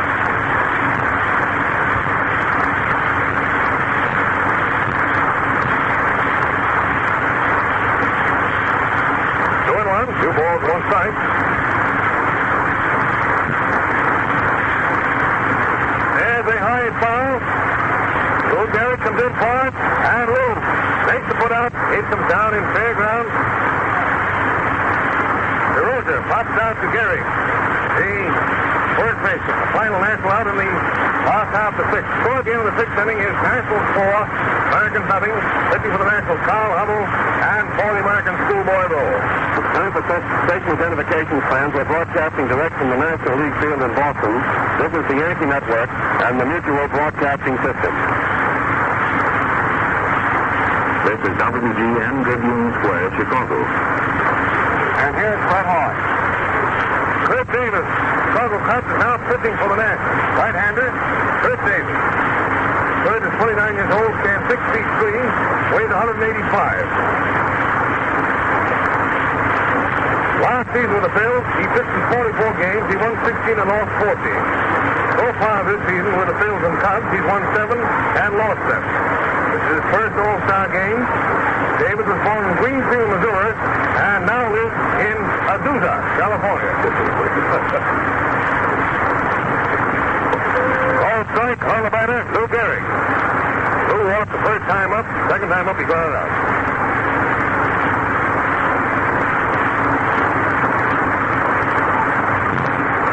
Outside, ball 1. American League All-Stars have made just 2 hits off the National League pitch. They got both those off Hubble. There's a long fly. That may be a home run. That may be a home run. In right seat. It is a home run. Home run by Lou Gehrig. A tremendous play. A downstairs about 430 feet in what we call here in Boston the jury box speeches outside the scoreboard in right field. A terrific clout by Lou Gehrig. Our Nationals 4, Americans 1. Batter is Earl Averill. Out of the mighty hit. Outside, ball 1. One heavy, 1 ball.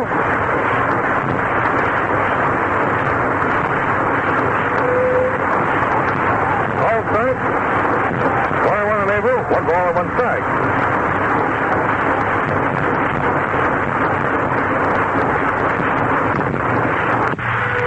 Strike 2, he swings, 2 strikes, 1 ball. Bill Dickey will be the next batter for the Americans. Bill Dickey from the Yanks.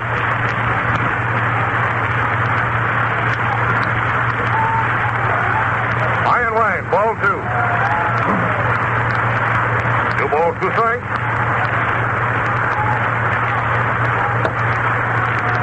Going through. There's a grounder. Down to Billy Herman at second. Billy picks it up. Throws to first. And gets through. Herman at second. Throws out Averill at first. Here's Bill Dickey coming up. Batting in place of Rick Farrell.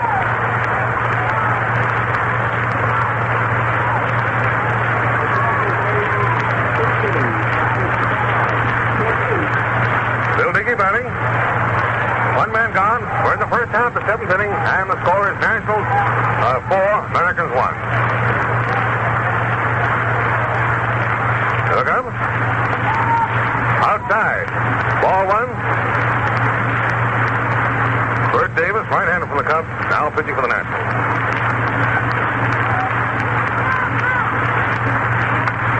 There's the grounder back to Davis, and Kurt throws him out at first base. Davis, the pitcher, throws out Dickey at first.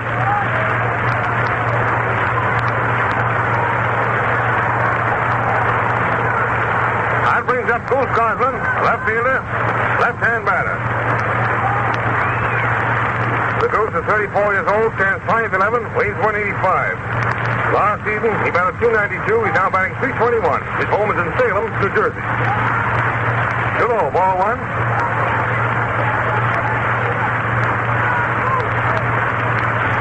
One nothing, 1 ball.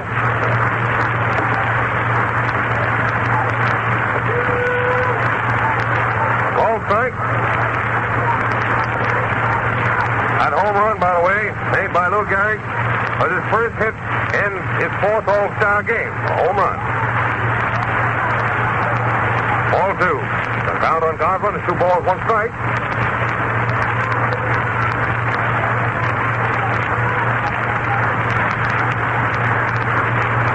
One.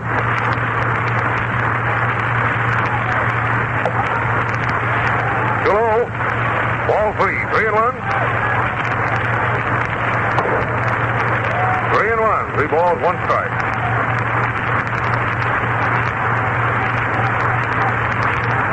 Three and one. Now it comes a called strike on the Goose. 3-2. 3 balls and 2 strikes.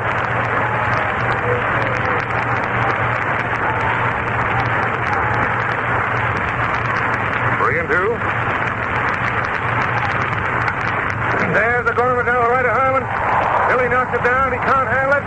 Let's see what they're scoring at. That looks very much like a hit. That's the base hit. For Goslin. A ground ball to the right of Billy Herman, the second baseman. Billy went over, knocked down with his gloved hand, but he couldn't handle the ball. And the batter, Goslin, is credited with a hit. That's the base hit for the Goose.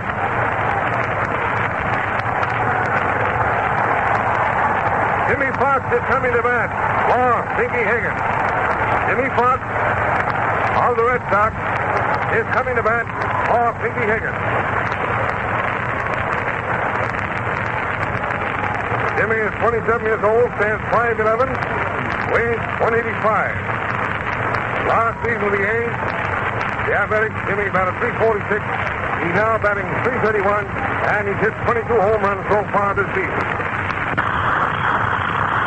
To lead the field in home runs. He been in 2 All-Star games. He's been about 8 times in All-Star games. He's made 4 hits for an average of 500. He was born in Saltersville, Maryland. Now lives in Jenkintown, Pennsylvania. Call strike on Jimmy, right-hand batter.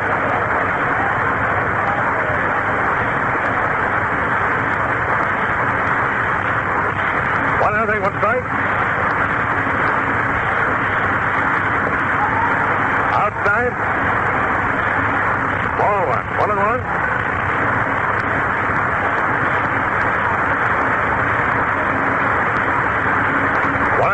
On Jimmy Fox. And a high foul. Over by the stand. Hodges goes over for it. Rip Collins goes over. It lands on the top of the American League dugout and bounds into the grandstand. Wouldn't be released, and the count on Jimmy Fox is 2 strikes and 1 ball. Both Gosling on first base, and 2 men gone.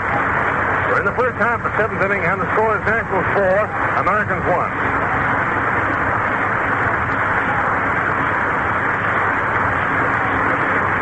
Two and 1, 2 strikes, 1 ball.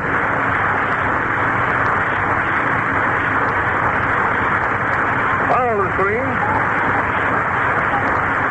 2 and 1, 2 strikes, 1 ball.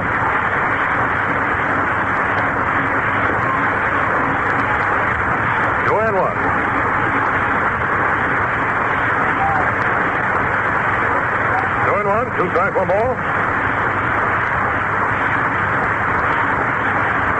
There's a grounder. Down to DeRosa. He knocks it down.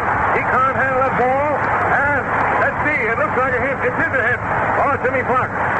Jimmy Fox singles through DeRosa, the shortstop, sending Gosling from first to second on the hit. Out of the hard, sharp grounder. DeRosa knocked it down. The ball rolled behind Leo.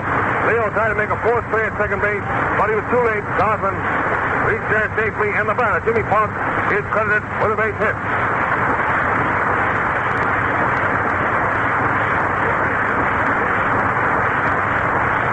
Now the National League team is going to a huddle down around the 50 clock. There's Gabby Hartnett down there. And the batter coming up for a schoolboy role is George Selkirk of the New York Yankees.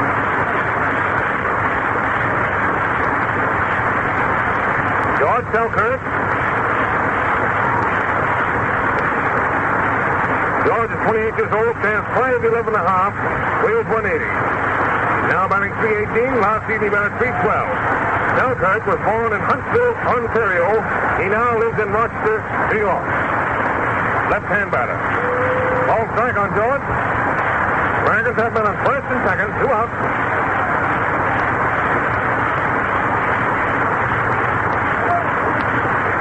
One strike. Strike 2, he swings. 2 strikes on George. Meanwhile, Charlie Graham has Dan Mungo, the Brooklyn right-hander, warming up the bullpen in right field. Also, Lon Waneke of the Chicago Cubs. Outside, ball 1. 2 strikes, 1 ball.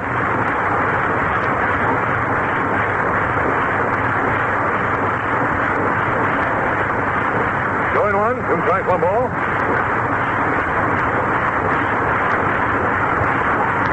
Too close. Ball 2, 2 and 2.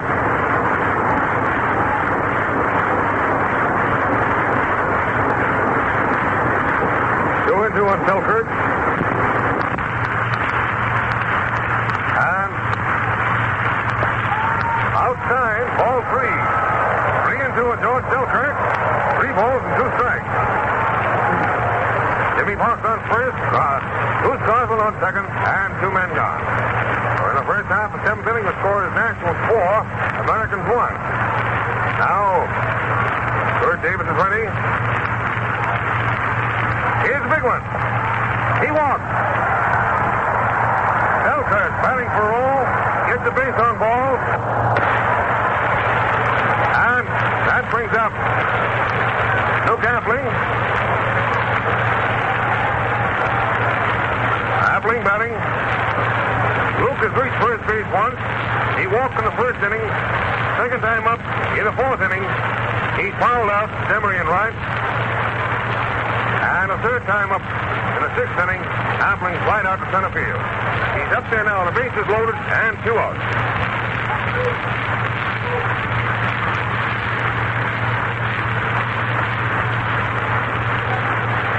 Americans have Selkirk on first, Fox on second, and Goswell on third.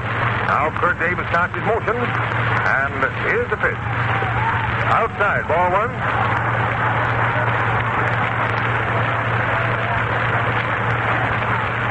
One another good ball.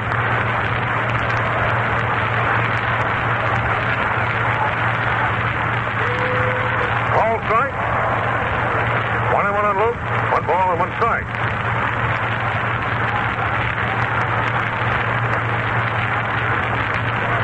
One. And here it comes. Outside. Ball 2. 2-1.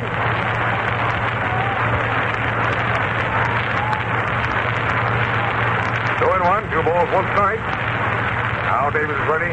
Starts his motion. And here comes. A call strike. 2-2 on Luke. 2 balls, 2 strikes.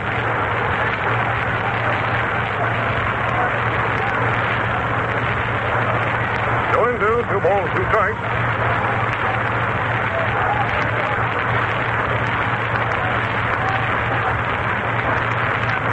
Davis starts his motion again, and here comes. There's a clean hit to right field. 1 run, 2 runs scoring on the hit.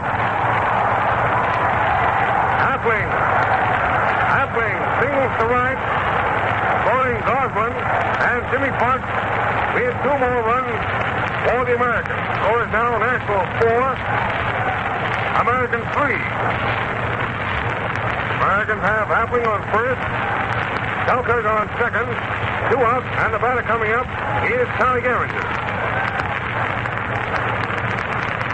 That hit of Appling's was a ground ball about 10 feet to the right of Rip Collins, the first base. Selkirk had it jumped in the air, the boy being struck by that batted ball. By that hit, and I believe the Nationals are going to make a change. There's a pitcher coming in, and it looks like Lon Warneke off the top. I believe Kurt Davis is done. We'll know in just a moment.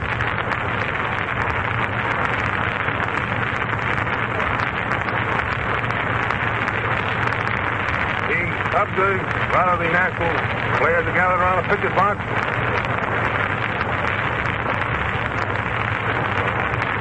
Lon Warneke is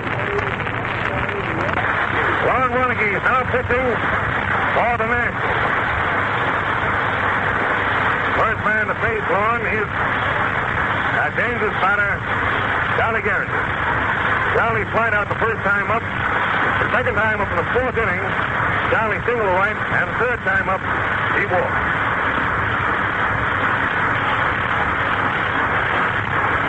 Gotta wait now for Warneke to get warmed up with Gabby Hartnett. We're in the first half of the 7th inning, and the score is Americans 4. The Nationals 4, Americans 3. Well, here we go.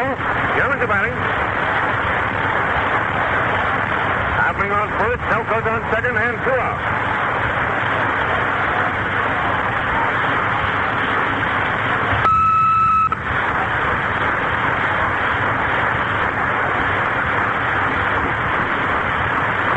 Dan Mungo continues to warm up for the Nationals. The bullpen in left field.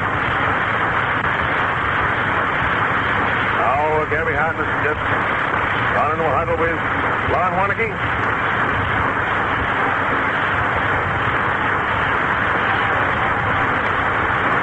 Well, this isn't the first time the Gehringer has faced Warneke. Faced him last fall in the World Series. Too high, ball 1.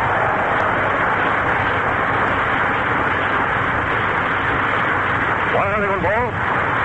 And on first and second and 2 outs. 1 ball. Too close. Ball 2. 2-0 on Gehringer. hits in this 6-7th. Scored 3 runs. 2-0, 2 balls and no strikes. Outside, ball 3. 3-0, 3 balls and no strikes. Out on Gehringer.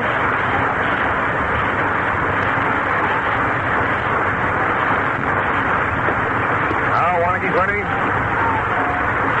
Here it comes. Call strike, 3-1. 3 balls, 1 strike.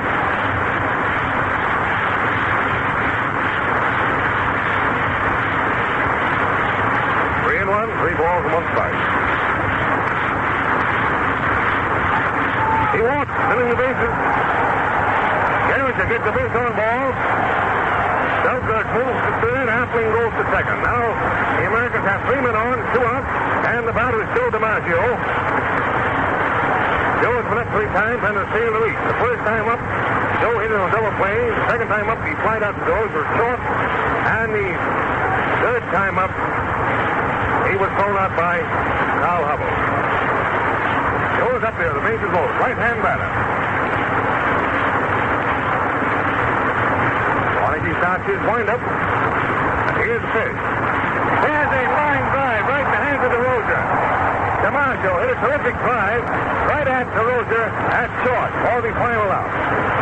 Joe DiMaggio lines up to DeRozier short. The final American out in the first half of 7th. Well, here's the old stretching the last half of 7th. Everybody up. In that 7th inning, the Americans scored 3 runs and made 4 hits. 2 base on balls in there. That is a tremendous home run shot by Lou Gehrig.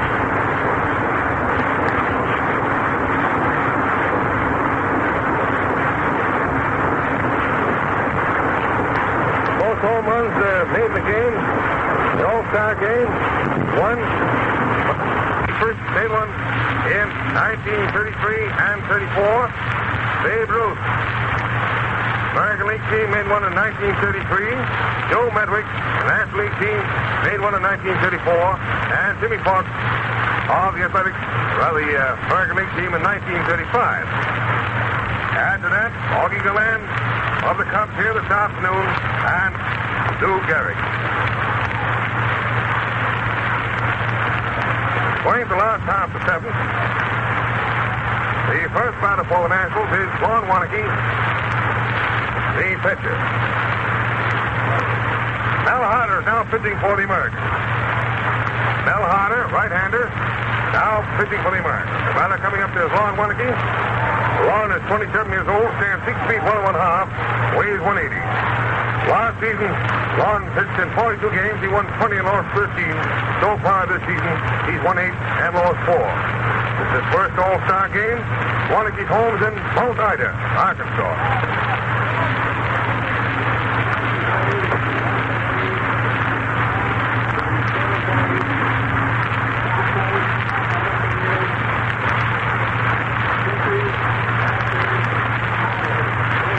The changes in the American League team.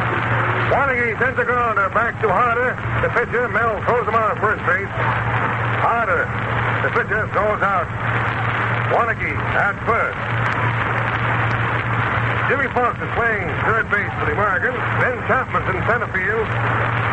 Bruce Gosman's playing left. Bill Dickey is catching. Now we have the leadoff man, Augie Galland, batting. Hit that sort of a freak home run the last time up. Ball hitting the flagpole, the foul line in right field, and bounding into the bleachers. Augie's made one hit 3 times up. That was that home run. And the count on Augie is 1 ball. Here comes. All strike on Augie, 1-1. For the last half of 7th, he scores Nationals 4, Americans 3. Quite a ball game, man. 1-1. Foul, the backstop. Strike 2, 2 strikes, 1 ball.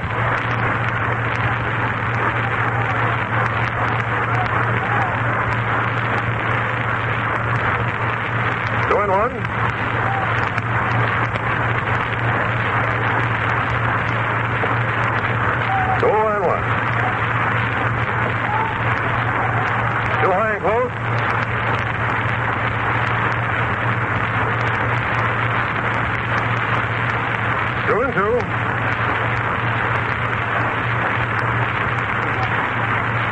2-2. There's a foul.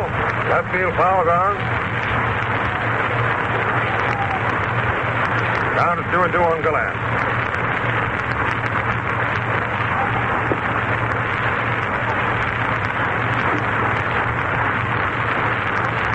Now Melhan is ready. 2-2. And Augie strikes out. Augie Gallant strikes out. Brings up Billy Herman. Billy flied out to right field the first time up. The second time up, Billy walked. And the third time up, Bill singled. Single to right field. Right-hand batter. Hard starts his motion, and here it comes. Ball strike. Ball strike on Herman.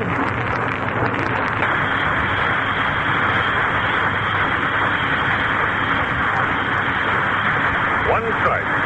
Here it comes. There's a line hit into left center by Herman. Herman lines a single to left center. 2 hits for Billy. Third time he's reached first. 2 singles and a walk. Now we have Rip Collins batting. Rip has reached first base twice on walk. The other time up, he flied out to left field.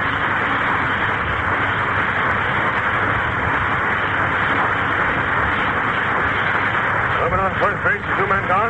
We're the last time for Stephenson. The score is National score, American 3. There's a fly to left. Coughlin goes over hard and the goose takes it. Collins flies out to Coughlin in left field. The final national out in the last half of the 7th. Final score at the end of the 7th inning is National 4, American 3. Pitching for the Americans now is Mel Harder, and for the Nationals, Lon Warnicki.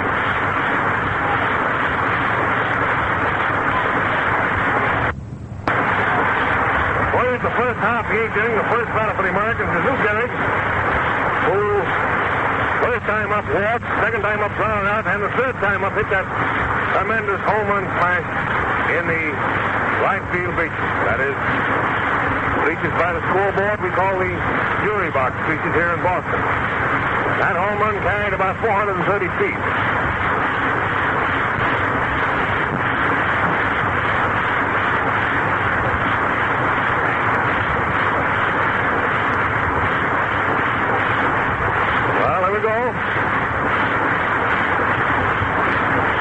No other changes in the National lineup here. Very anxious to win this game. I guess they want to keep that team out there. They've been beaten 3 times in a row. They've got a chance to win this ball game this year. Here's Gehrig up. Outside, ball 1.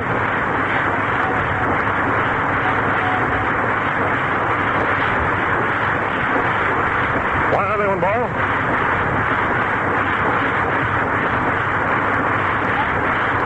Ball 1, or rather ball 2. Meanwhile, Joe McCarty has Vern Kennedy, the White Sox right-hander, warming up the bullpen in right field. Well, here taking the place of Connie Bridges of Detroit. 6. Strike. He swings, and what a swing. 2 balls, 1 strike, the count on Gehrig.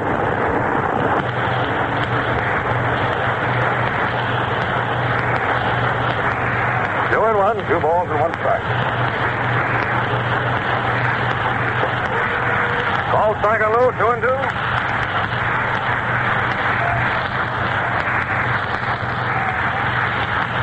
2-2, 2 balls, 2 strikes.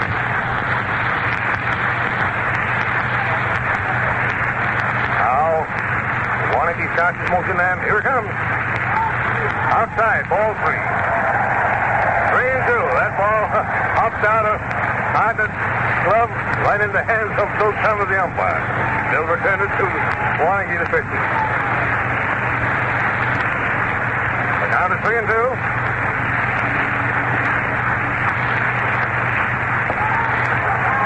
Gehrig walks. Gehrig gets the base on ball.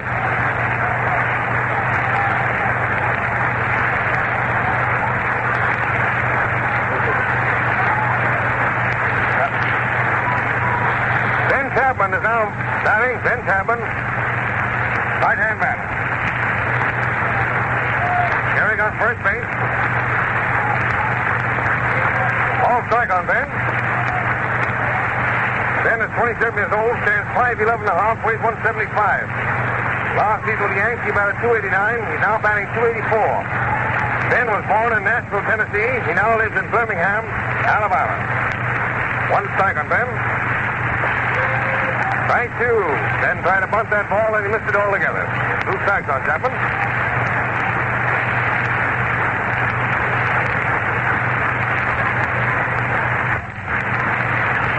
Another 2 strikes.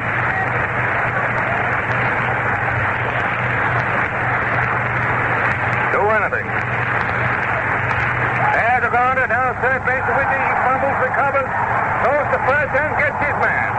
Good pass recovery by Pinky Whitney, the third baseman. Chapman sent a grounder down to Whitney at third. Pinky fumbled that ball for a moment, made a quick recovery, threw to Collins at first base and retired Chapman. Gehrig going to second on the out. That was not his sacrifice. That brings up Bill Dickey, the catcher.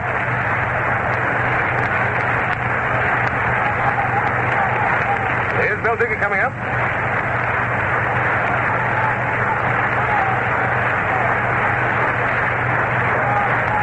We're waiting for Warneke to pitch now.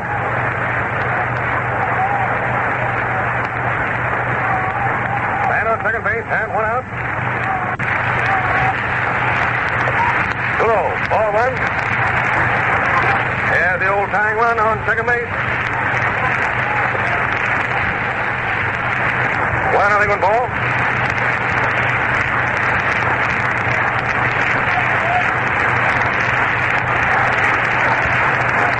One ball. Too high, ball 2. 2-0. 2-0.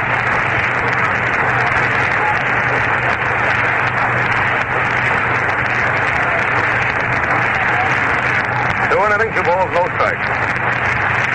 There's a grounder down to Herman at second. Billy toss to first. He gets Bill. Gehrig going to third on the out. Herman at second throws out Dickey at first. Gehrig going to third on the out. Both Cardinals, a man on third base and 2 out. In the first half of the 8th inning, for Nationals 4, Americans 3.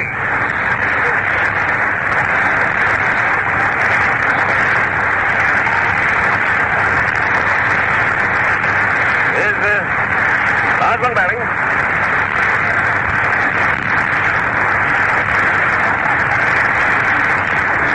Warneke starts his motion. Here it comes. 2-0, ball 1.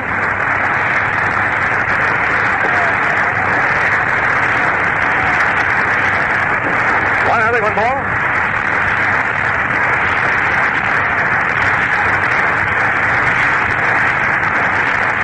One ball.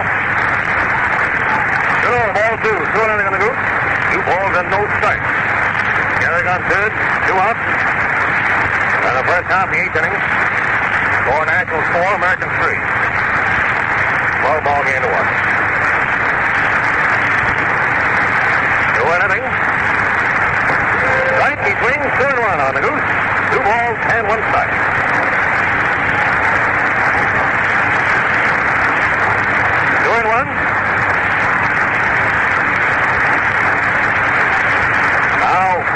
Warneke's ready.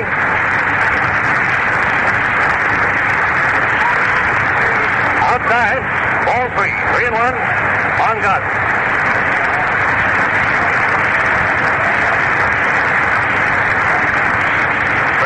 Three balls, 1 strike.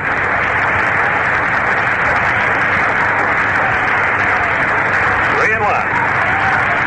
There's a foul. The first base reaches. On the goose is 3-2. 3 balls, 2 strikes.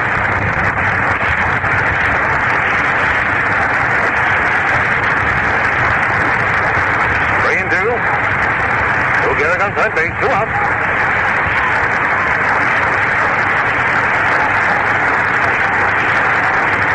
Three and 2. Now Warneke's ready. Starts his motion. Here comes the big one. Outside he walks. Rosman gets the base on ball. That brings up Jimmy Fox. Jimmy Park comes to bat with men on first and third and 2 outs. Jimmy single is their last timer.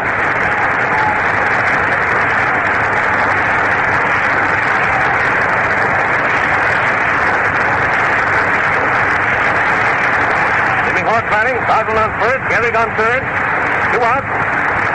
Waiting for Warnke now to get on that rubber. Now on is waiting. Here it comes. Oh, strike. 1 strike on Jimmy Park. 1-0 strike.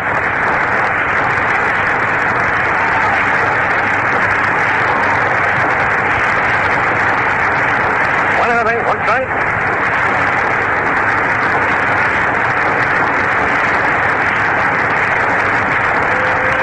Strike on Jimmy. Strike 2. 2 strikes. 2-0.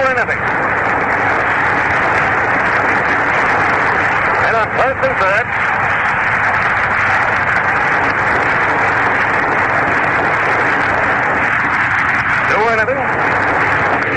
Too high. Ball 1. 2 strikes, 1 ball.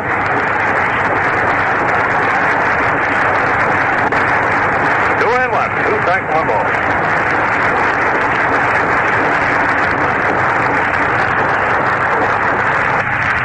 Strike on 1 ball. And Jimmy is called out on strike. Jimmy Fox is called out on strike. The final American out in the first half of the 8th. The score at the end of the first half of the 8th inning is National League All-Stars 4, American League All-Stars 3. Pitching for the Nationals, Ron Warnke, and for the Americans, Mel Harder off from Cleveland.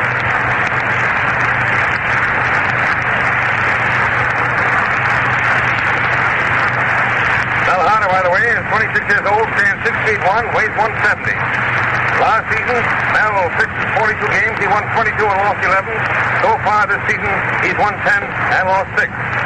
Harder was born in Beamer, Nebraska. He now makes his home in Cleveland. First batter for the Nationals going to the last half of the 8th inning is Joe Medwick, who has made 1 single in 3 times up. Joe was robbed of a hit in the 3rd inning when Rip Bradford made a very pretty running catch of his fly ball over to the foul line.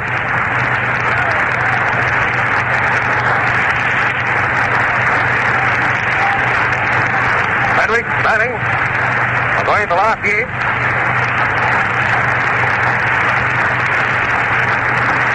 One strike. Joe swings.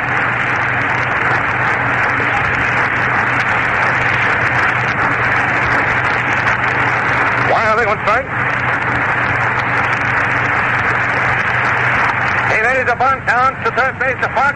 Jimmy throws him out at first base. Nice play, Jimmy. Medwick laid a bunt down towards third. Jimmy Foxman passed that ball and threw out Medwick at first. Joe hit that ball a little too hard. 1 man down, Frank. Mellott is now batting. Mellott of the Giants. Left-hand batter. Mel is 28 years old, stands 5'9.5", weighs 165. Last season he batted .322. He's now batting .321. He was born in Curtin, Louisiana. He now lives in New Orleans.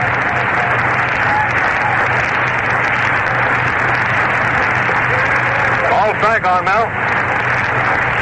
Mel has that very peculiar stance to bat. He cocks his right leg as the pitch comes up.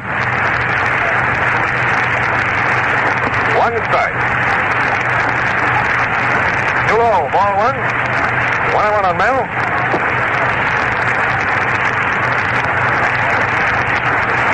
One ball and 1 strike.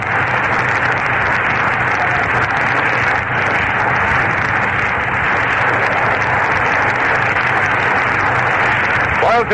2-1. 2 balls, 1 strike. Clock was too low.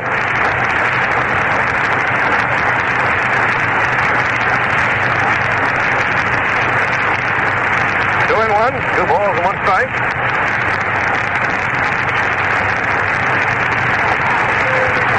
Too close. Ball 3. 3-1 now. 3 balls, 1 strike. 1 man gone. We're in the last half of the 8th inning. For Nationals 4, Americans 3.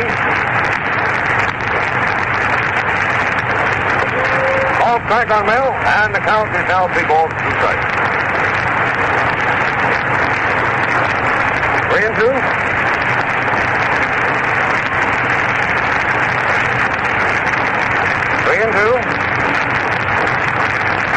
There's the guard. It's a hit. To the right of Appling. Into left. That's a base hit. Now on. Batting for Demery. Singles to Appling's right into left field. Here's Gabby Hunter batting. Gabby tripled the first time up. The other 2 times at bat, Gabby was thrown out at first base.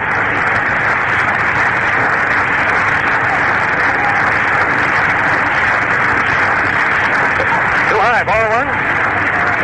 Held on first base, 1 out.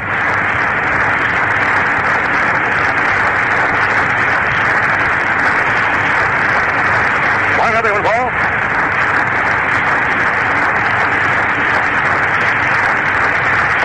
Strike.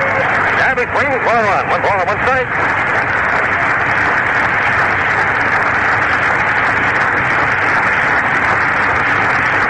One and 1 ball and 1 strike.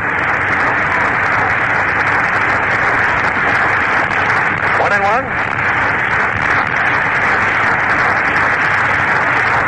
Waiting for Howard's pitch now. Here it comes.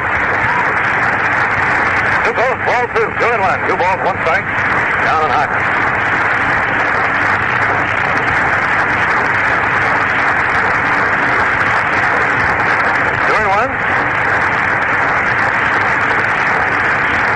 And there's a line drive right in the hands of Appling. And on hand to Hunt back to first to prevent being doubled up. Hunt lines out to Appling in short.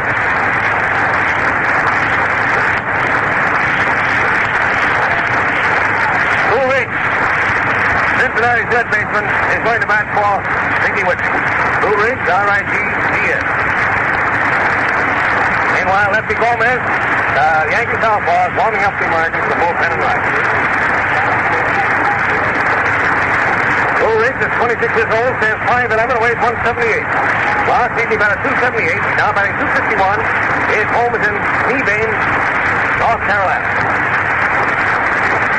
Left-hand batter. Great little field of this break. Wow, right?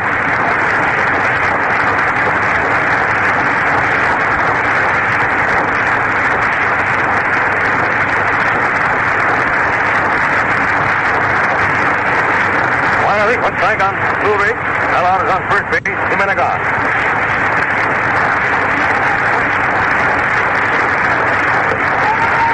Too high. Ball 1.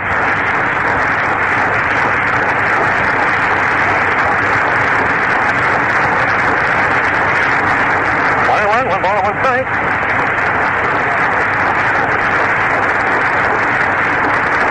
Why 1 on right? Outside, ball 2. 2 and 1, 2 balls, 1 strike.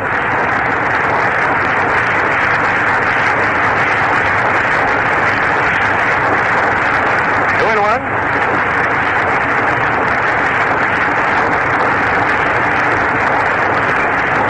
Alon is on first base. Alon is swinging 2 and 2 on Lou.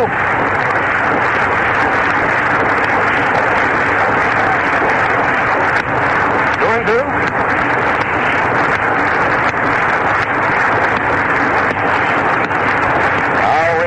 The pitch.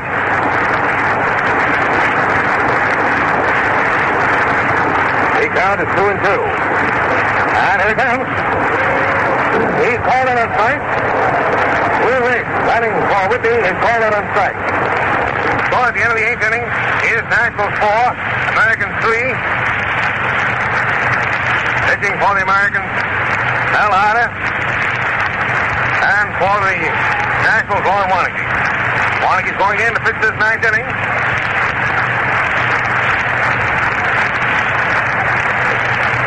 The first batter coming up for the Americans. Due to come up is the Mel Harder, but we'll get a batter probably. Ball Mel.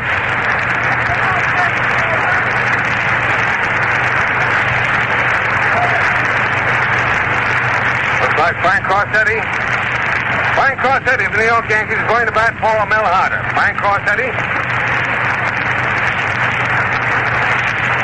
Corsetti is 26 years old, stands 5'10 and a half, and weighs 160. Last season, Frank batted .256. He's now batting .319. He makes his home in San Francisco.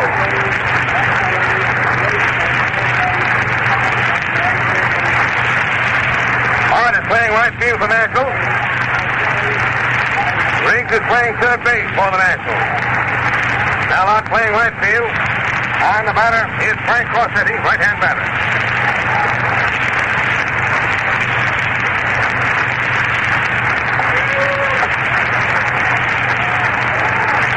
Called strike on Frank.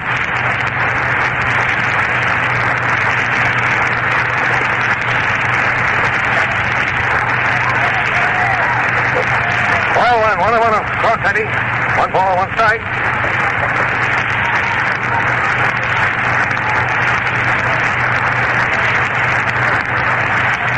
One ball, 1 strike. Outside, ball 2.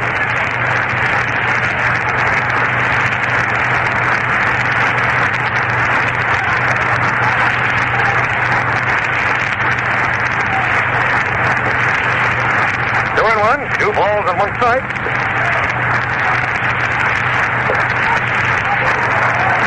Too close, ball 3. 3-1.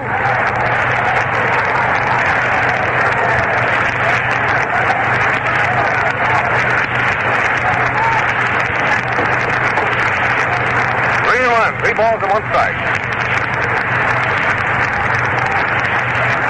Batter is Corsetti. Now, Warneke starts his motion. Here it comes. A ball strike, 3-2. 3 balls, 2 strikes on Frank.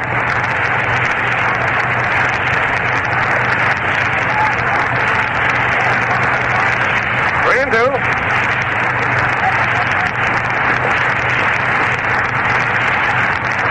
And a foul tip dropped by Gabby Hyder. Gabby couldn't hold that one. And Frankie Corsetti gets the light. Down on Frank, it's 3-2.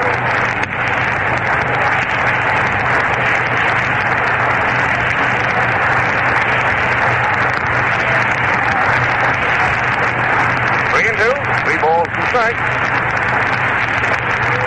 Corsetti strikes out.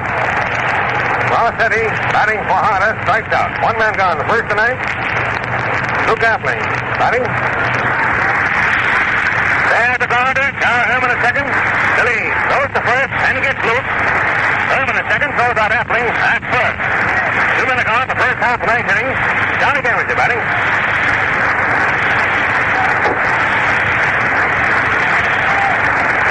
Johnny DiMaggio made 1 single and he's walked twice. Yellow time up. Golly slide out.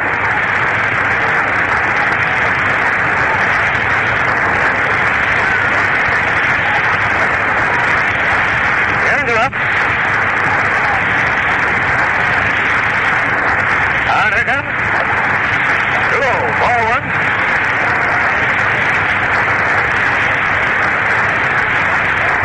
One ball.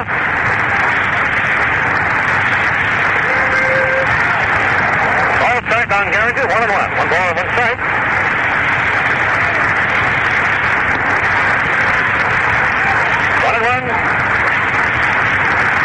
Warneke starts his motion, and here it comes.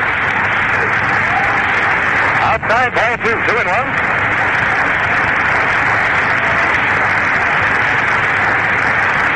2-1.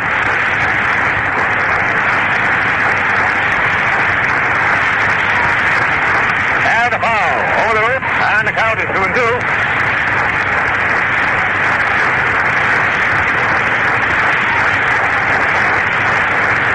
Two balls, 2 strikes.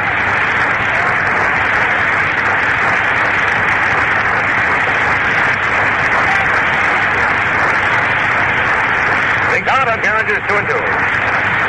Warneke taking plenty of time on this next one. There's a hit in the left field by Garringer. Let's see how many bases he's able to put up. He's on his way to second, and he's in there. 42 bagger. Johnny Garringer doubles to left. Line hit about 15 feet into the foul line of left field. this ball game. He's single in the fourth, and he's walked twice, and now he's made a double. And puts it up to Joe DiMaggio.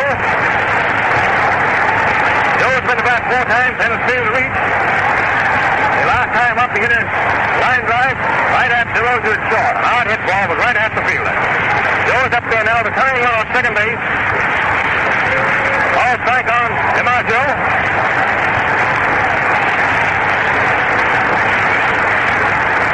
Well, I think it's strike.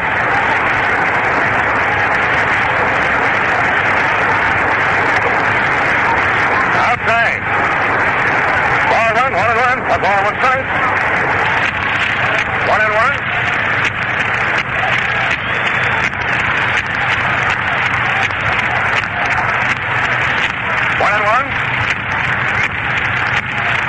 And the top fly, the semi-grab, back at second base. Herman goes back forward. Billy takes it to win the ball game. DiMaggio flies out to Billy Herman, the second baseman. Billy making that catch about 15 feet back at second base.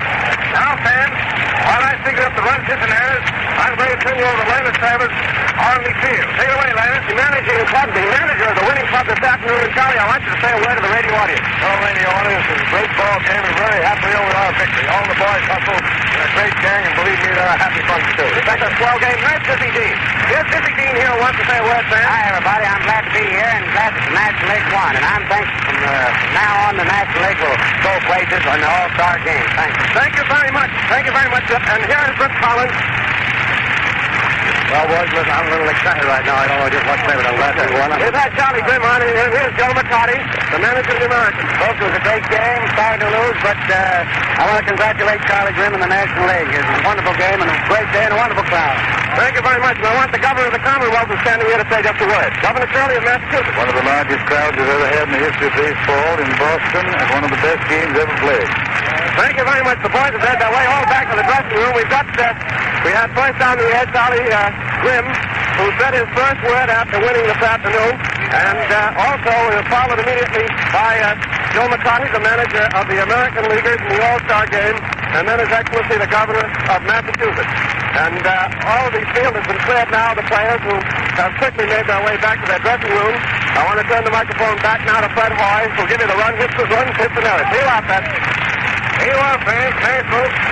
4 runs, 8 hits, no errors. Americans, 3 runs, 7 hits, and 1 error. This is Fred Hoey speaking. Goodbye, everybody. This is the Yankee Network and the YouTube Broadcasting System.